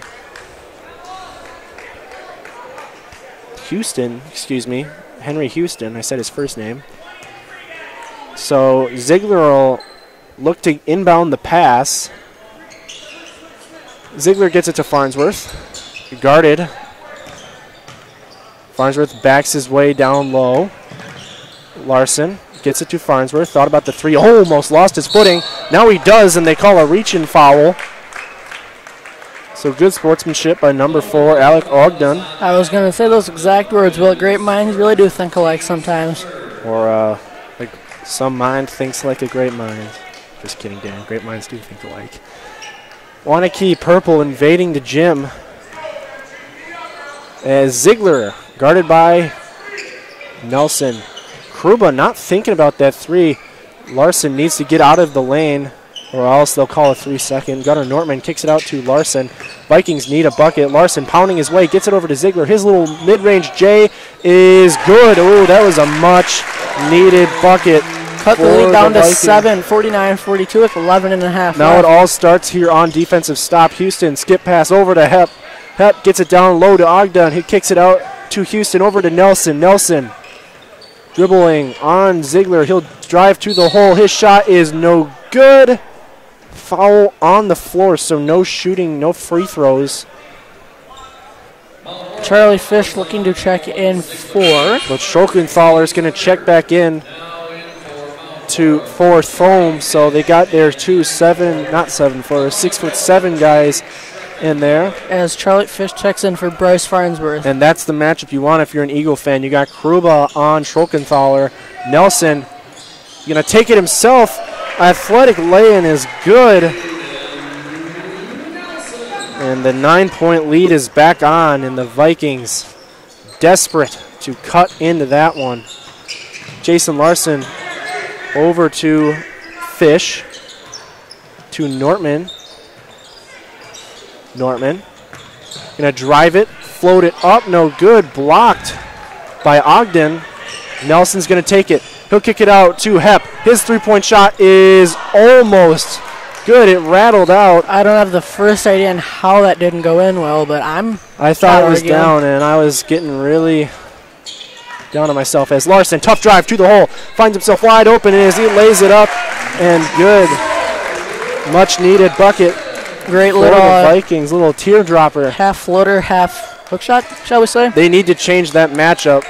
Kruba just can't physically deal with Schokenthaler. Gets it down low to Ogden. Gets his defender airborne, but he's going to the free throw line, and that is not what the Vikings want to do.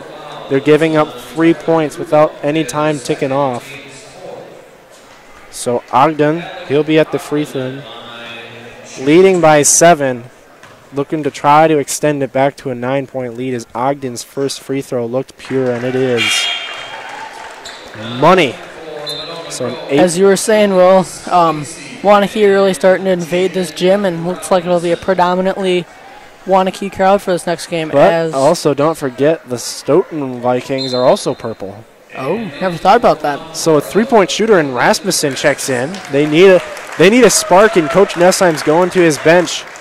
As I like to say with my dad, there's going to be a lot of purple in this next game. Okay. As Ogden's second free throw is short, no good. And oh, my goodness. Schrockenthaler grabs the rebound and puts it up and in and gives him, man, that is a tough break if you're a Vikings fan. Cannot allow that to happen. And they call a charge on Charlie Fish, so this is going all wrong for the Vikings right now.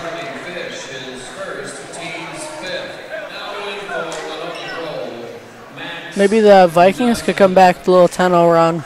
They need a 10-0 run because they're down. And like I said, Dan, if you're down double digits, magic number is 54, and the Eagles have reached that first.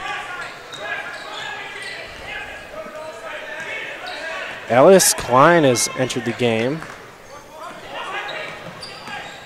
as Nelson guarded by Nortman. Oh, that is not what you want if Ziegler does not want to be guarding Schrockenthaler. Pass quick into Schrockenthaler, and he bangs it home. So Vikings down by 12. Gets it over to Charlie Fish. Pass over the head of Gunnar Nortman. He'll get the ball back, but the Coach Nessheim has seen enough, and he'll call a timeout. The Vikings down by 12. 30-second timeout. We will keep it here. We'll keep it here. Because why not? The Vikings need a basket. Down by 12. They're in need of some points. Dan, like we were saying earlier in the game, everything was going right for them, but now everything could be going wrong, and just couldn't buy a basket, could the Vikings. So they need some points regardless of what it is. If it's a free throw, for goodness sakes, they need that. They need to cut into this lead because like we saw in DeForest and in Beaver Dam, when they're down by double digits, it doesn't end well for the Vikings. Now there's plenty of game left, 9:26 left in this game. 56-44 your score, the Eagles ahead of the Vikings. And a little lob pass to Classy. He'll try to pound his way in, and Zenz guarded by Nelson. A little size mismatch, cutting Classy, finds himself toughly guarded, and Schrockenthaler, he crushes Classy, so Classy will be at the free throw line. So a little mispronunciation of his name, Jake Schreckenthaler apparently. And Travis Classy at the free throw line. His first free throw is too much, no good. I believe that's the first miss for the Vikings of the ball game. So it's got to come sometime, most likely will. So got to come sometime, Dan. But as you were saying, a free throw even can cut into this lead. So need a free throw is Classy's trying to cut into this lead. His second free throw is adjusted and good. If I'm not mistaken, that makes the Vikings 7 for 8 from the line. So the Vikings need to get it done here defensively. Gunnar Nortman, for some reason, took his eyes off as Hep will go down low, and good job by Farnsworth getting the defensive rebound. The Vikings really got to score here. The Vikings need to score here as Zenz is guarded by Ellis Krell. Cutting Jason Larson, find himself wide open, puts it up, no good, gets his rebound again, up, no good. Foul on the floor. Oh, boy. Oh, gosh. Dan, don't look. Don't look. Oh, my goodness. Oh, my goodness. Grant. Oh, my goodness.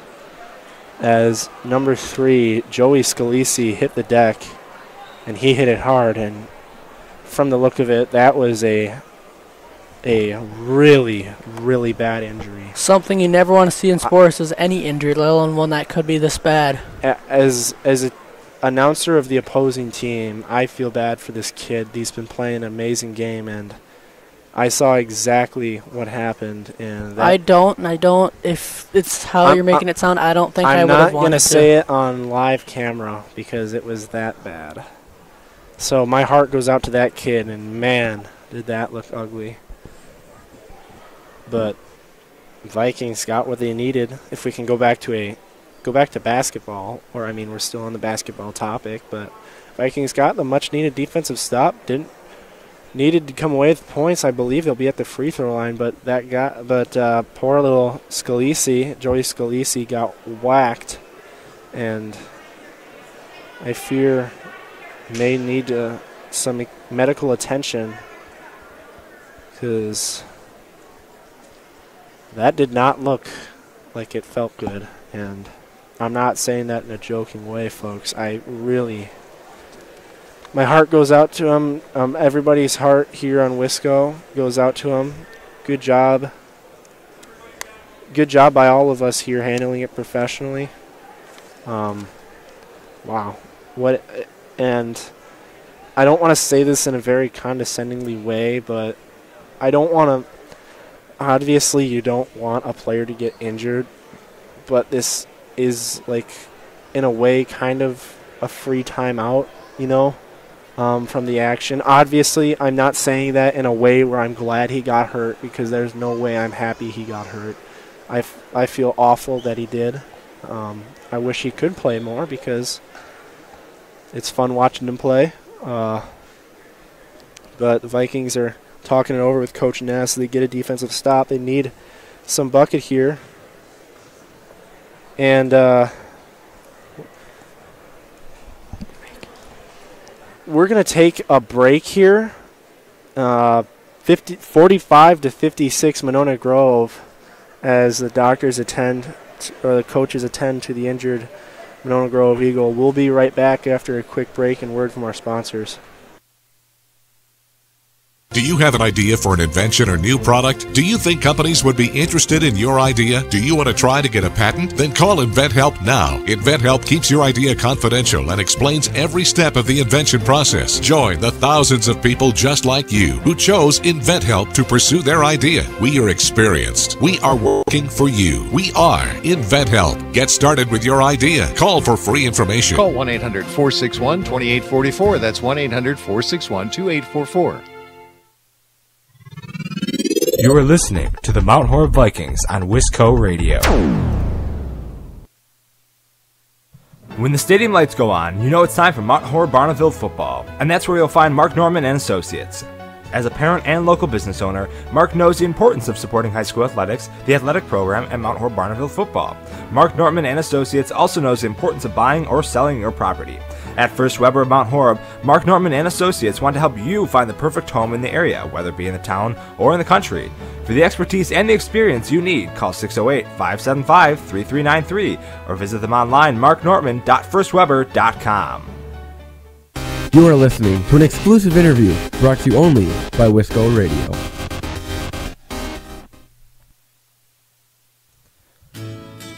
Farmers Savings Bank is proud of their community banking tradition. Farmers Savings Bank is committed to providing a high level of customer service and products to enhance the well-being of the communities they serve. Whether it's for a home, farm, land, or business loan, Farmers Savings Bank has money to lend. Located in many locations across southern Wisconsin, be sure to call your local Mount Horeb Farmers Savings Bank at 608-437-2265. Farmers Savings Bank, member FDIC and equal housing lender.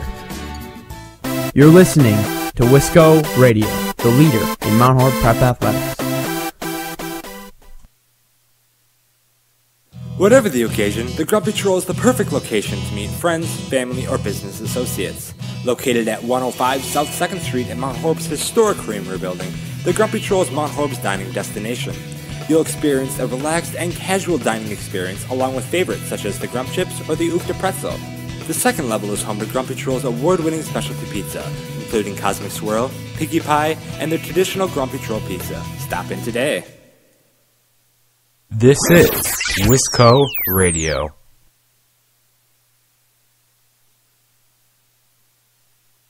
On the news, in the paper, or on the web, it seems we are always hearing about the incredible things 3D printing can do. And it's true.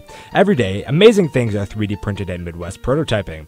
Since 2001, Midwest Prototyping has been creating world-class parts and prototypes for companies across the country, all from right here in Wisconsin. Midwest Prototyping is proud to support Mount Horeb Athletics. Go Vikings!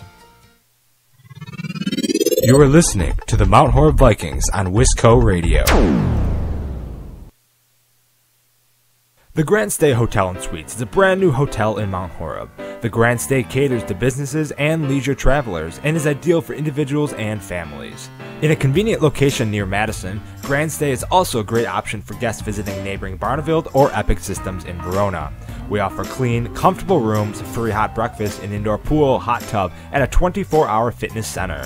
To see pictures, visit GrandStayMountHoreb.com or book online or call today 608-437-5200 to make your reservation. Can't make it to the game? Catch it live on WiscoRadio.com or download our mobile app on the Apple App Store and the Google Play Store.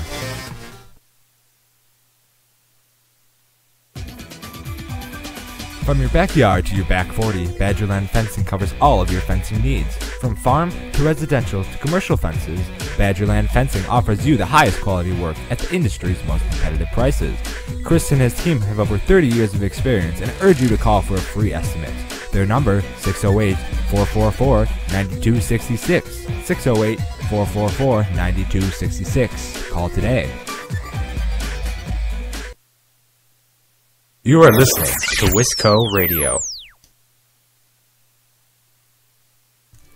Hey sports fans, be sure to cheer on your local sports team just like Kittleson Landscape has for over 25 years. Like many of you, Craig and his team have students and athletes in the Mount Horeb schools and are dedicated to their success and the overall success of the athletic programs. Need a place to go and unwind after the big game? Kittleson Landscape specializes in outdoor fire pits, patios, and much more. To get your free estimate today, call 608-437-8845. Hope you enjoy the game, brought to you by Kittleson Landscape. Go Vikings! You're listening to Wisco Radio, the leader in Mount Horeb Prep Athletics. Build your new home in Mount Horeb's desirable Valley View Heights neighborhood. Attractively priced, single-family home sites for your new custom home are now available on the southwest side of beautiful Mount Horeb, Wisconsin. Call Alex Pfister with Century 21 Pfister Agency at 608-576-7222. That's 608-576-7222. Join the Valley View Heights neighborhood today. You are listening to the Mount Horeb Vikings on Wisco Radio.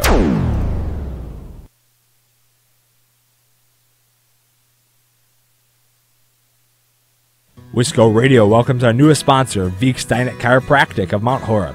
Dr. Kristen and her team are here to help you and your family stay happy and healthy all year round. Veek Steinet provides chiropractic services for infants to seniors alike. Conveniently located at 1809 Springdale Street in the North Cape building, you can easily make an appointment today by calling 608-437-2222. 608-437-2222. Veek Steinet Chiropractic, helping the body heal itself. Wisco Radio, home of the Mount Horeb Vikings. Welcome back here to Wisco Radio as our hearts go out to number 3, Joey Scalisi, and his health as the paramedics have shown up. And it looks like he's going to be taken to urgent care or the hospital. That poor kid. Playing his heart out tonight and unfortunately getting injured. But Dan, we've got the difficult task of when he gets up and goes to the hospital to call a game after that, and that is not going to be an easy thing. It's not going to be an easy thing for either side because, one, Monona Grove's going to have to play with one player down, and two, the Vikings are going to have to adjust the game without him.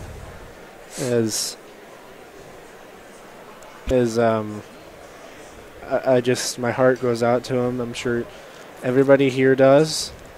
And I like the class shown by the coach. I couldn't find his name here. Of Dan Zwiefel. Dan Zwiefel. I couldn't see. I like the class here by Dan Zwiefel, standing by his player at all times. Good job by him. And good job by the referees handling this professionally and finding the player down as the team comes over to show their support for their fallen comrade. They're telling him to give him some space here, but Dan, we got to talk some more basketball. The Vikings finally got their defensive stop that they desperately needed, and 8:46 left on the clock. They had an opportunity to add to their lead, and to be honest, it's been a while now, and I can't remember whether or not they were at the free throw line or if they had the ball, but that doesn't matter right now. And this crowd is all holding their breaths, hoping this poor kid's okay. And something you never want to see in sports. Something you absolutely never, ever want to see in sports. And they have the professionals here, and they're doing a fantastic job taking care of them. And actually, they look.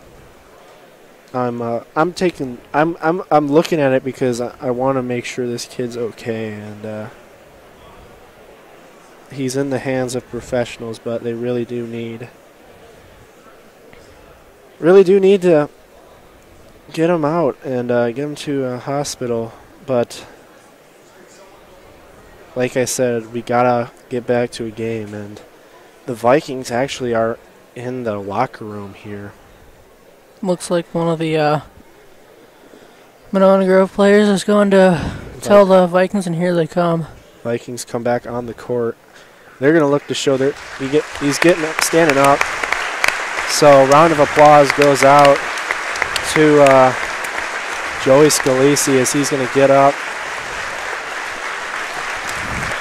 As me and Dan are going to clap for him as well, because what a true toughness this kid is showing, as he's going to still having trouble getting up, and up he goes.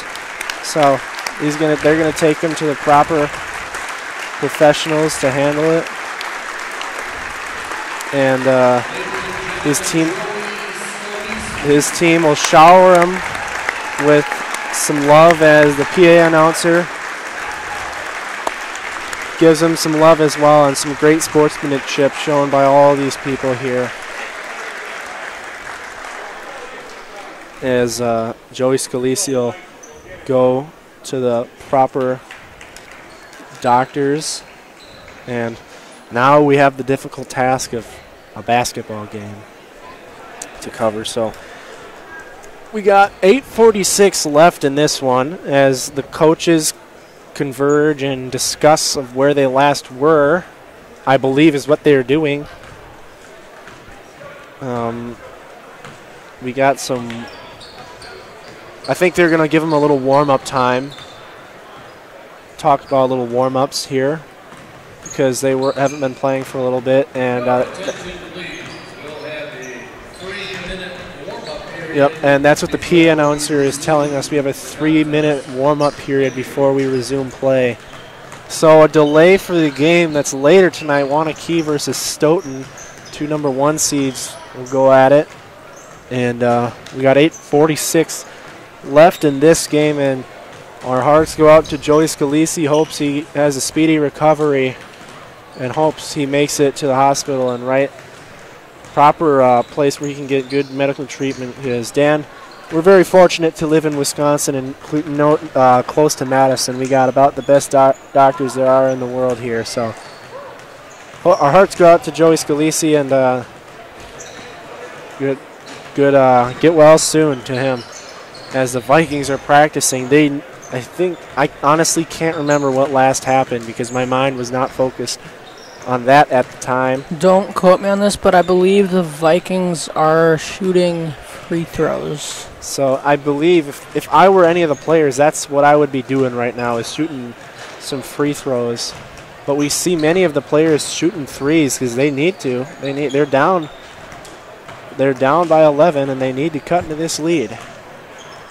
11. I could have sworn it was smaller than that, but Nevertheless, the Vikings in dire need of a stop, and that's what they got, and they need points from that. Because, Dan, you could tell that kind of the energy was sucked out of them when a 12-point lead was opened up, and they needed some sort of spark. That's when Coach Nessheim went deep into his bench play and put in a couple, I would say probably the 8th or 9th man in. So the basketballs will be put away for practice, and the teams will get ready for the second half. And Dan, some adjustments. I think we got a little. I don't want to call this a little break in the action. Adjustments the Vikings must make is they need good defense. They need to take away Jake Schrockenthaler, and they need any kind of bucket off of this little defensive stop, because that's crucial if they want to stay in this game. Because Monona Grove has really buried them right now, and they need some sort of points. It'll be interesting to see how both teams play following that unfortunate event that just unfolded.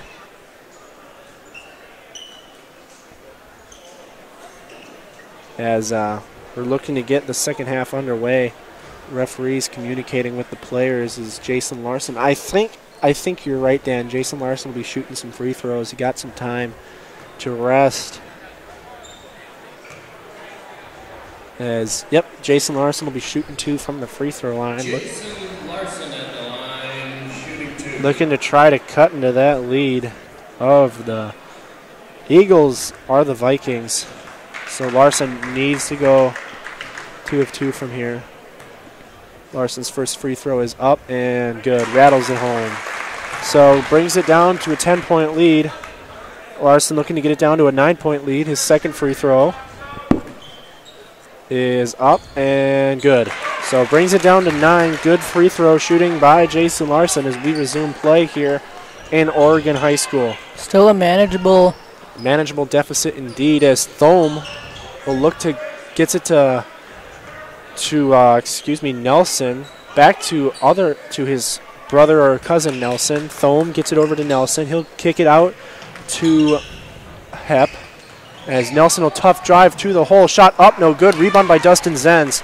So a big defensive stop for the Vikings as Zenz will get it across the court, drive over to the hole, and Gunnar Nortman, little play up, no good. Larson corrals it up. His shot no good, and into the hands of Gunnar Nortman, and his shot is up and good. So a crazy little sequence goes in favor of the Vikings. Now it's a 56-49 game with just a tad bit under 8 minutes left. Schrockenthaler will look to check back in. Down low to Thome. He'll try to get it down low. It's stolen away by Gunnar Nortman. He'll try to push. Has numbers. Gets it to Jason Larson. He'll lay it up and in. I was kind of wondering if he'd go up with a little jam like he did a couple of games ago. But he wanted to make sure he got that bucket as Schrockenthaler and Houston are checking back in as a timeout is called by the Eagles. A 30-second timeout, so we'll keep it here. The Vikings cut it down to 5. And a 30-second timeout, 7:32. Dan, that's just what the doctor ordered for the Vikings. A little 6-0 run for the Vikings there, and they get this down to 5. So good job for them. Good job by them to get this deficit down to 5. And it all started down on the defensive side, and Gunnar Nortman thought he was going to have to guard it at half court. Instead, the Eagles are going to inbound it with Schrockenthaler and Houston back in the game. 2 big physical guys who the Vikings are going to need to take care of as Nelson will kick it out to Hep, back to Nelson. Skip pass over to Max Nelson. He'll jack up a 3, set his feet. His shot is short, no good. Rebound by Travis Classy. Larson didn't expect the ball, but he corrals it and gets it to Dustin Zenz, who gets it back to Classy. Had a cutting Bryce Farnsworth, elected not to get it to him. Jason Larson will go right at Schrockenthaler. His shot no good, and they call a foul on Jason Larson, and that'll be going the other way. As the Vikings now have 6 fouls, so one more foul will get the Eagles into the 1-and-1 bonus. In the 1-and-1 bonus, like Dan said, as the Eagles are looking to add to their lead. Skip pass over to Nelson. To Schrockenthaler. He'll try to go to work. Kicks it out to Hepp. Hepp's three-point shot is long, no good. Rebound by Gunnar Nortman. So couple defensive stops for the Vikings here, Dan. And they're going to look to try to cut into this deficit even more. Dustin Zenz, nice little fake pass. Gets it down low. Hepp tried to get it, but corralled by Houston. Over to Nelson. Had to retreat. Tries to go to against Farnsworth. And a jump ball is called. Good job by Farnsworth. And the ball will stay with Monona Grove. But now the Vikings will get the possession. As 6:25 left in the second half. Houston guarded by Farnsworth cutting. Oh my. Ticky-tack foul there on Jason Larson. And Schrockenthaler will be at the free throw line shooting 1 and 1. Looking to make this a 58-51 lead, as is. It's a 5-point lead, 56-51 with 6:20 left in the second half. So a bunch of time left, but man, a little foul ticky-tack is. Schrockenthaler will try to go from the free throw line. His first shot is long, no good. Oh my goodness. Offensive rebound by Thome, as Thome is guarded by Farnsworth. He'll lost the dribble off of his foot. Goes right in the hands of Nelson. Max Nelson over to Hepp, trying to get it down low to Schrockenthaler as Nelson guarded by Zen. Zen's not giving up an inch. Spin move by Nelson. His shot is up, no good. Schrockenthaler tried to go for the ball, but Larson gets it as Dustin Zenz is, ooh, wow. Almost a foul called, and now they call a reach-in foul on number 23, Thome. Or excuse his third as the PA announcer, and I almost said in sync. Wow. Don't want to pat yourself on the back too much, Dan. As Zenz will inbound it to Farnsworth. He's quickly guarded by Max Nelson. Pass down low to Norman. Banks it in. And we have a little 9-0 run. We got a game here, folks. If we didn't have a game before. Schrockenthaler over to Thome. Gets it to Nelson. That's his spot for three. He'll drive. Gets it over to Thome. He'll slash. Gets it over to Nelson. His three-point shot is short, no good. Gets his own rebound. Vikings didn't box out. Every coach's nightmare right there. Not boxing out. As the fouls on Travis Classy is fourth, so Ziegler will very likely be checking in for Classy. Vikings need to box out. Ooh, as Nelson's first free throw is no good. A little break there for the Vikings as Nelson's first free throw is no good. Owen Ziegler will check in for Travis Classy to give him a little breather. Does Ziegler, plus his second free throw is good for Nelson. So back to a 4-point lead for the Eagles. Vikings back in this game as Larson gets it to Farnsworth.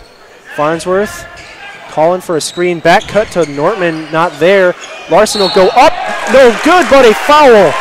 I thought Larson was getting a three-point play. I was about to jump in the air 10 feet, Dan. You would have hit your head on the... Yeah, I'm already hitting my head on the tarp. Oh, and it's pretty heavy. I mean, I wouldn't expect it to be anything else but heavy. And Larson's, oh my, first free throw, whatever you want to call that. Ricochet romance, as you like to say. A little ricochet romance by Larson cuts this deficit to 3. As Larson looking to go 2 for 2 from the free throw line, sets, makes adjustments. His second free throw is pure. Little easier to go in, and we got ourselves a 57-55 ball game with 5 minutes on the nose left. Travel call, and that's a turnover.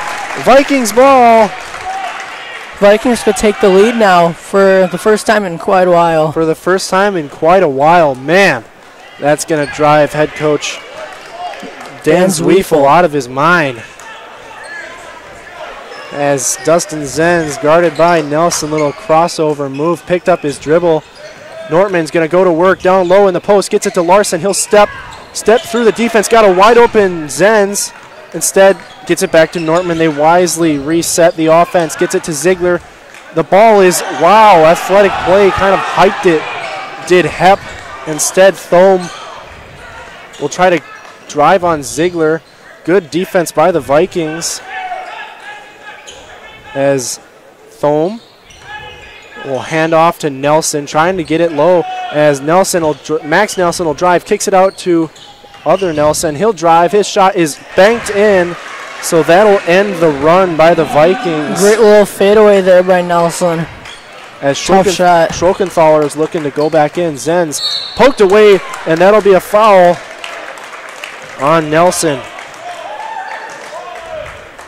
So Zenz will be at the free throw line shooting some important free throws. As Kerbal is to check in for Ziegler. Yes. So Caden Nelson, his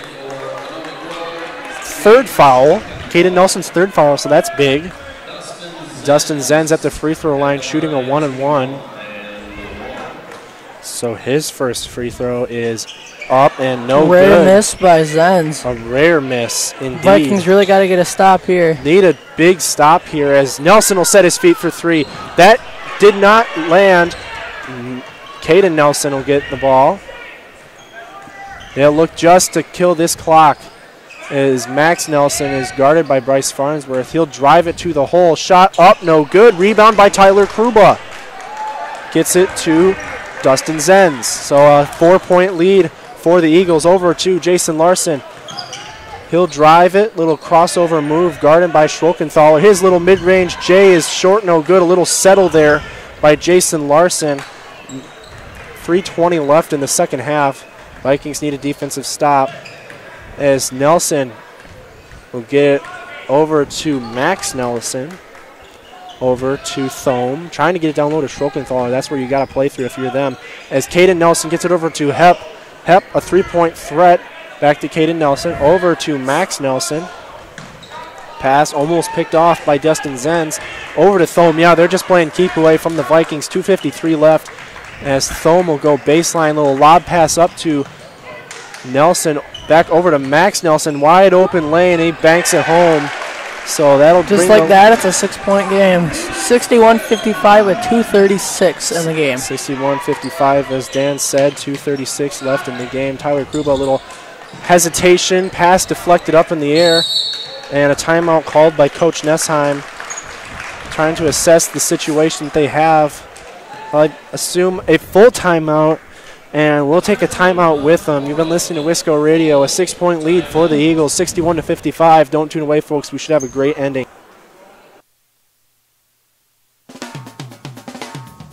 Dr. Steven Samuelson and Lauren Ta are your local eye care professionals.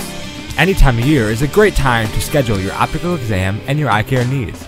Clear vision starts with healthy eyes, so contact Samuelson Eye Care, 437-3377 to schedule your eye exam today.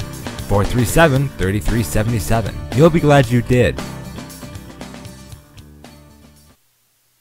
This is Wisco Radio. So, welcome back here to Wisco Radio. We got 2:28 left in the second half. Vikings up against it, down 6. And with the ball, Dan? Are they with the ball? I can't tell. I believe so. 2:28 and the Vikings with the ball. Desperately need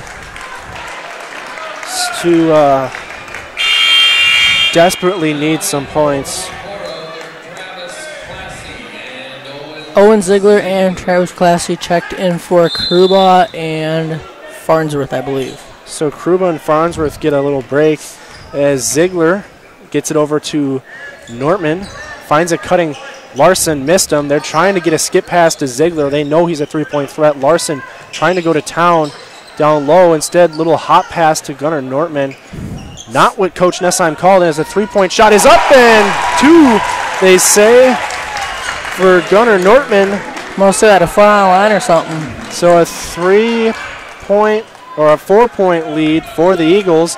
They're looking to play through Schrockenthaler, I think, as Thome will try to get it down low to him.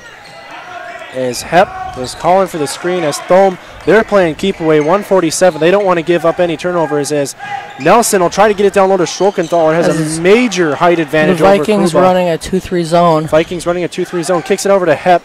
Back to Thome. Double team. And they call a foul on the Vikings. On Ziegler, his second. A second foul on Ziegler. They're going to get a 3-point shooter in Bryce Farnsworth. And Thome will go from the free throw line. He's a very good 3-point free throw shooter. As Ogden checks in for Schrockenthaler. So that's something the Vikings will need to take advantage of. They made that big run without Schrockenthaler in there. Free throw is up, missed, no good, come on! Ball ripped away by Gunnar Nortman. Could have easily been a jump ball. So 1:22 left. Gunnar Nortman trying to go to work, kicks it out to Travis Classy, over to Jason Larson, back to Bryce Farnsworth. He'll try to elevate for three, instead kicks it over to Owen Ziegler, to Jason Larson. They need to get a quick bucket here, don't want to waste too much time. Owen Ziegler, he's going to drive it.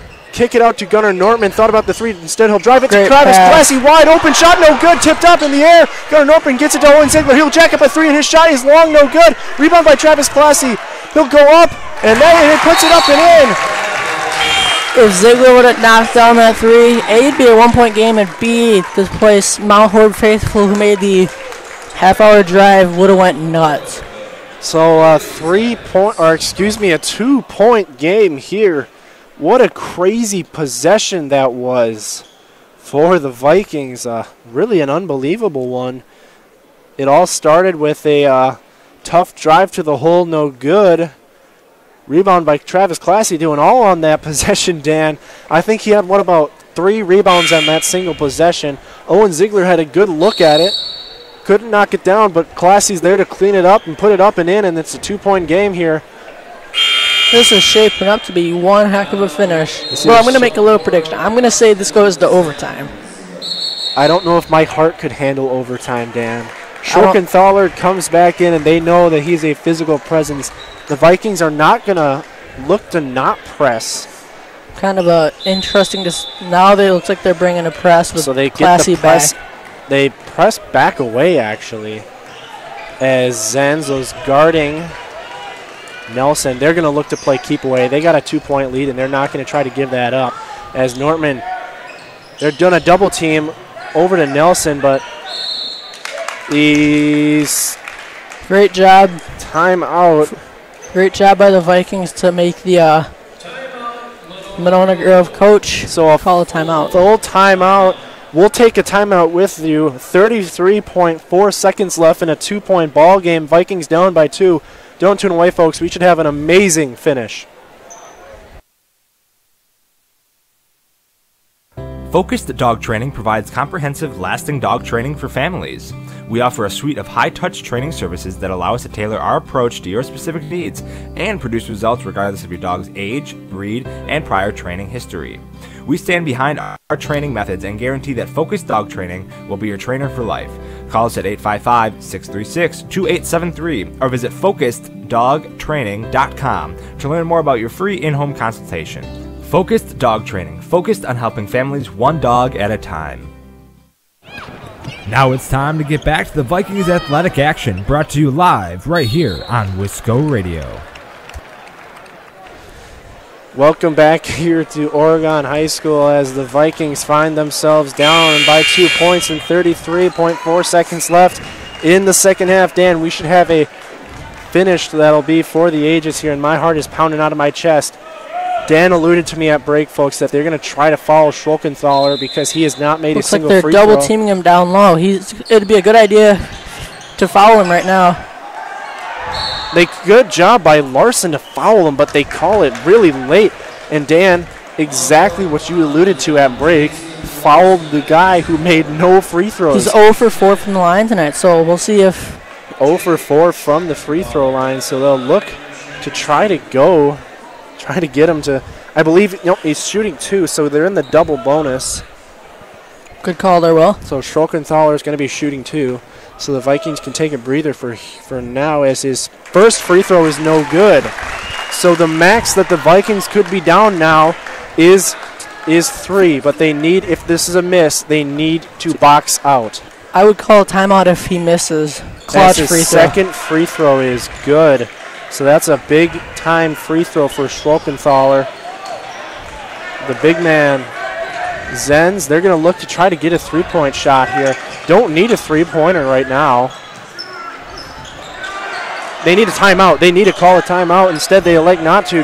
Gunnar Nortman, they do call a timeout with 13 seconds left in this one, taking a lot of precious time off of that clock. And right now, if I were Nessheim, I would probably put Ziegler and or Rasmussen in to get a three-point threat along with Farnsworth. With Farnsworth and Larson, all of them can knock down threes. But right now, you don't necessarily need a three-pointer. You can get a quick two, foul the big man, and they're looking to check in number 23, Thome, who's been a lights-out free throw shooter for the Eagles. As they elect not to put Ziegler. I have an idea of what kind of play that they're going to run here, though, Dan. There's a play where they kind of try to swing open Bryce Farnsworth for three, and that's exactly what they're doing here. They have him down low, and they're going to have him swing all the way around here, a double screen by Classy. You really know these plays, but wow. Because this is exactly what we ran on my freshman year to get Logan Rasmussen the three-point threat open. I was going to say, have you been spying in on the playbook? I just know it too well. And they have Hep guarding Farnsworth, so they know exactly what's about to come. Do the Eagles. Let's see if the play is as guessed. Nortman, little desperation time here. They don't run the play. 9 seconds left. He elevates for three. His shot is short, no good. And they need to foul. Little forced three by Gunnar Nortman. And now the Vikings are in a really bad situation here. Not the shot the Vikings were looking for. As you were saying, it could have been forced a little bit. Maybe forced three. Vikings still had about 6-7 seconds, so could have 5.7 seconds left, so just around 6. So 2 shots for Hep, and his first shot is no good. If he misses this, Vikings have no timeouts left. So if I were the, they don't have any timeouts left. Nope, that's what the handy-dandy scoreboard says to my right. Well, what I was about to say was if I were the Vikings, I'd get the ball across half court and then call a timeout and do your game-winning play, which is exactly what I said. Bryce Farnsworth deep three, and they're going to need to rely on a quick bucket, because if it's a 4-point deficit, you're basically hoping for an and one off of a 3-point shot. I don't think if the Eagle hits his free throw, I don't think the Eagles will be playing too much defense, so they won't foul. They'll be playing pretty deep, I would assume, not allowing Bryce Farnsworth to get a 3-point shot off. So we got 5.7 seconds left. This game has been a doozy, folks, and that's exactly what they're doing. They're having Bryce Farnsworth play deep so they can maybe a little lob pass on him, and they got the height advantage that they have. They have Max Nelson on Bryce Farnsworth, the 6'3", and Dan. Oh, excuse me. There's another free throw to go, but the Vikings, if they really need a quick outlet pass, if this is a miss or a make. And the free throw is missed. No good. The Vikings Here we go, folks. really need to push. No. And that's your game. What a heartbreaker for the Vikings. Absolute heartbreaker. As 2 missed free throws didn't matter by Hep. The final score is Monona Grove 62, Vikings 59. A heartbreaker. Vikings came back from down 12, but couldn't come away with it. And wow. What a game. What a game. In more ways than one. More ways than one. The Vikings just couldn't come away with it in the end. A lot to be proud of if you're a Viking. Came back from down 12 just to make this a game. Was very good job by them, but wow. Gunnar Nortman, if he would, not that it was his fault, just a little desperation, no timeout. Couldn't get a good play on, and Vikings couldn't come away with it. We'll take a quick break and come back with some analysis and look forward to the next games we have on our schedule here. Vikings fall 59-61. You've been listening to Wisco Radio. Don't tune away. Me and Dan have some quick things to say, and then we'll send you guys home Thanks for listening. We'll be right back, folks. Build your new home in Mount Horeb's desirable Valley View Heights neighborhood. Attractively priced, single-family home sites for your new custom home are now available on the southwest side of beautiful Mount Horeb, Wisconsin. Call Alex Pfister with Century 21 Pfister Agency at 608-576-7222. That's 608-576-7222. Join the Valley View Heights neighborhood today.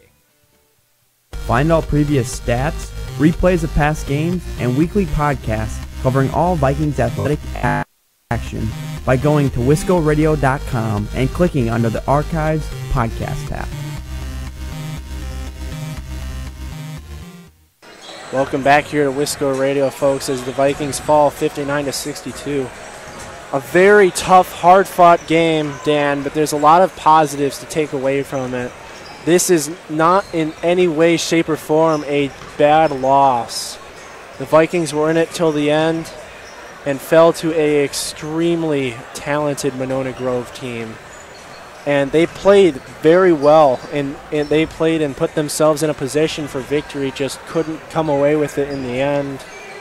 And it came down to just the small details, and that's what gave Monona Grove the victory. Dan, we don't usually like to give away players of the game to the opposing team, but if I had to give one, it would be Joey Scalisi.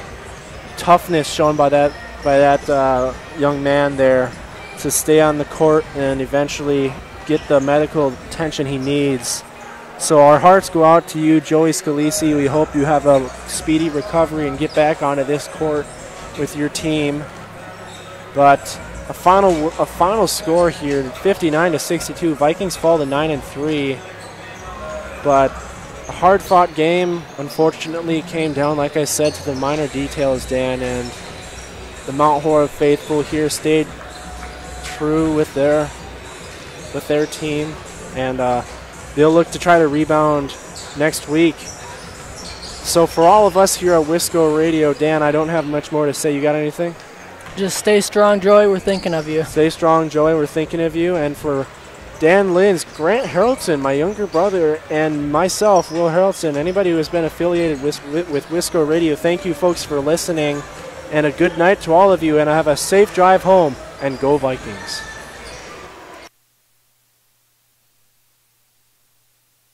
This is Wisco Radio.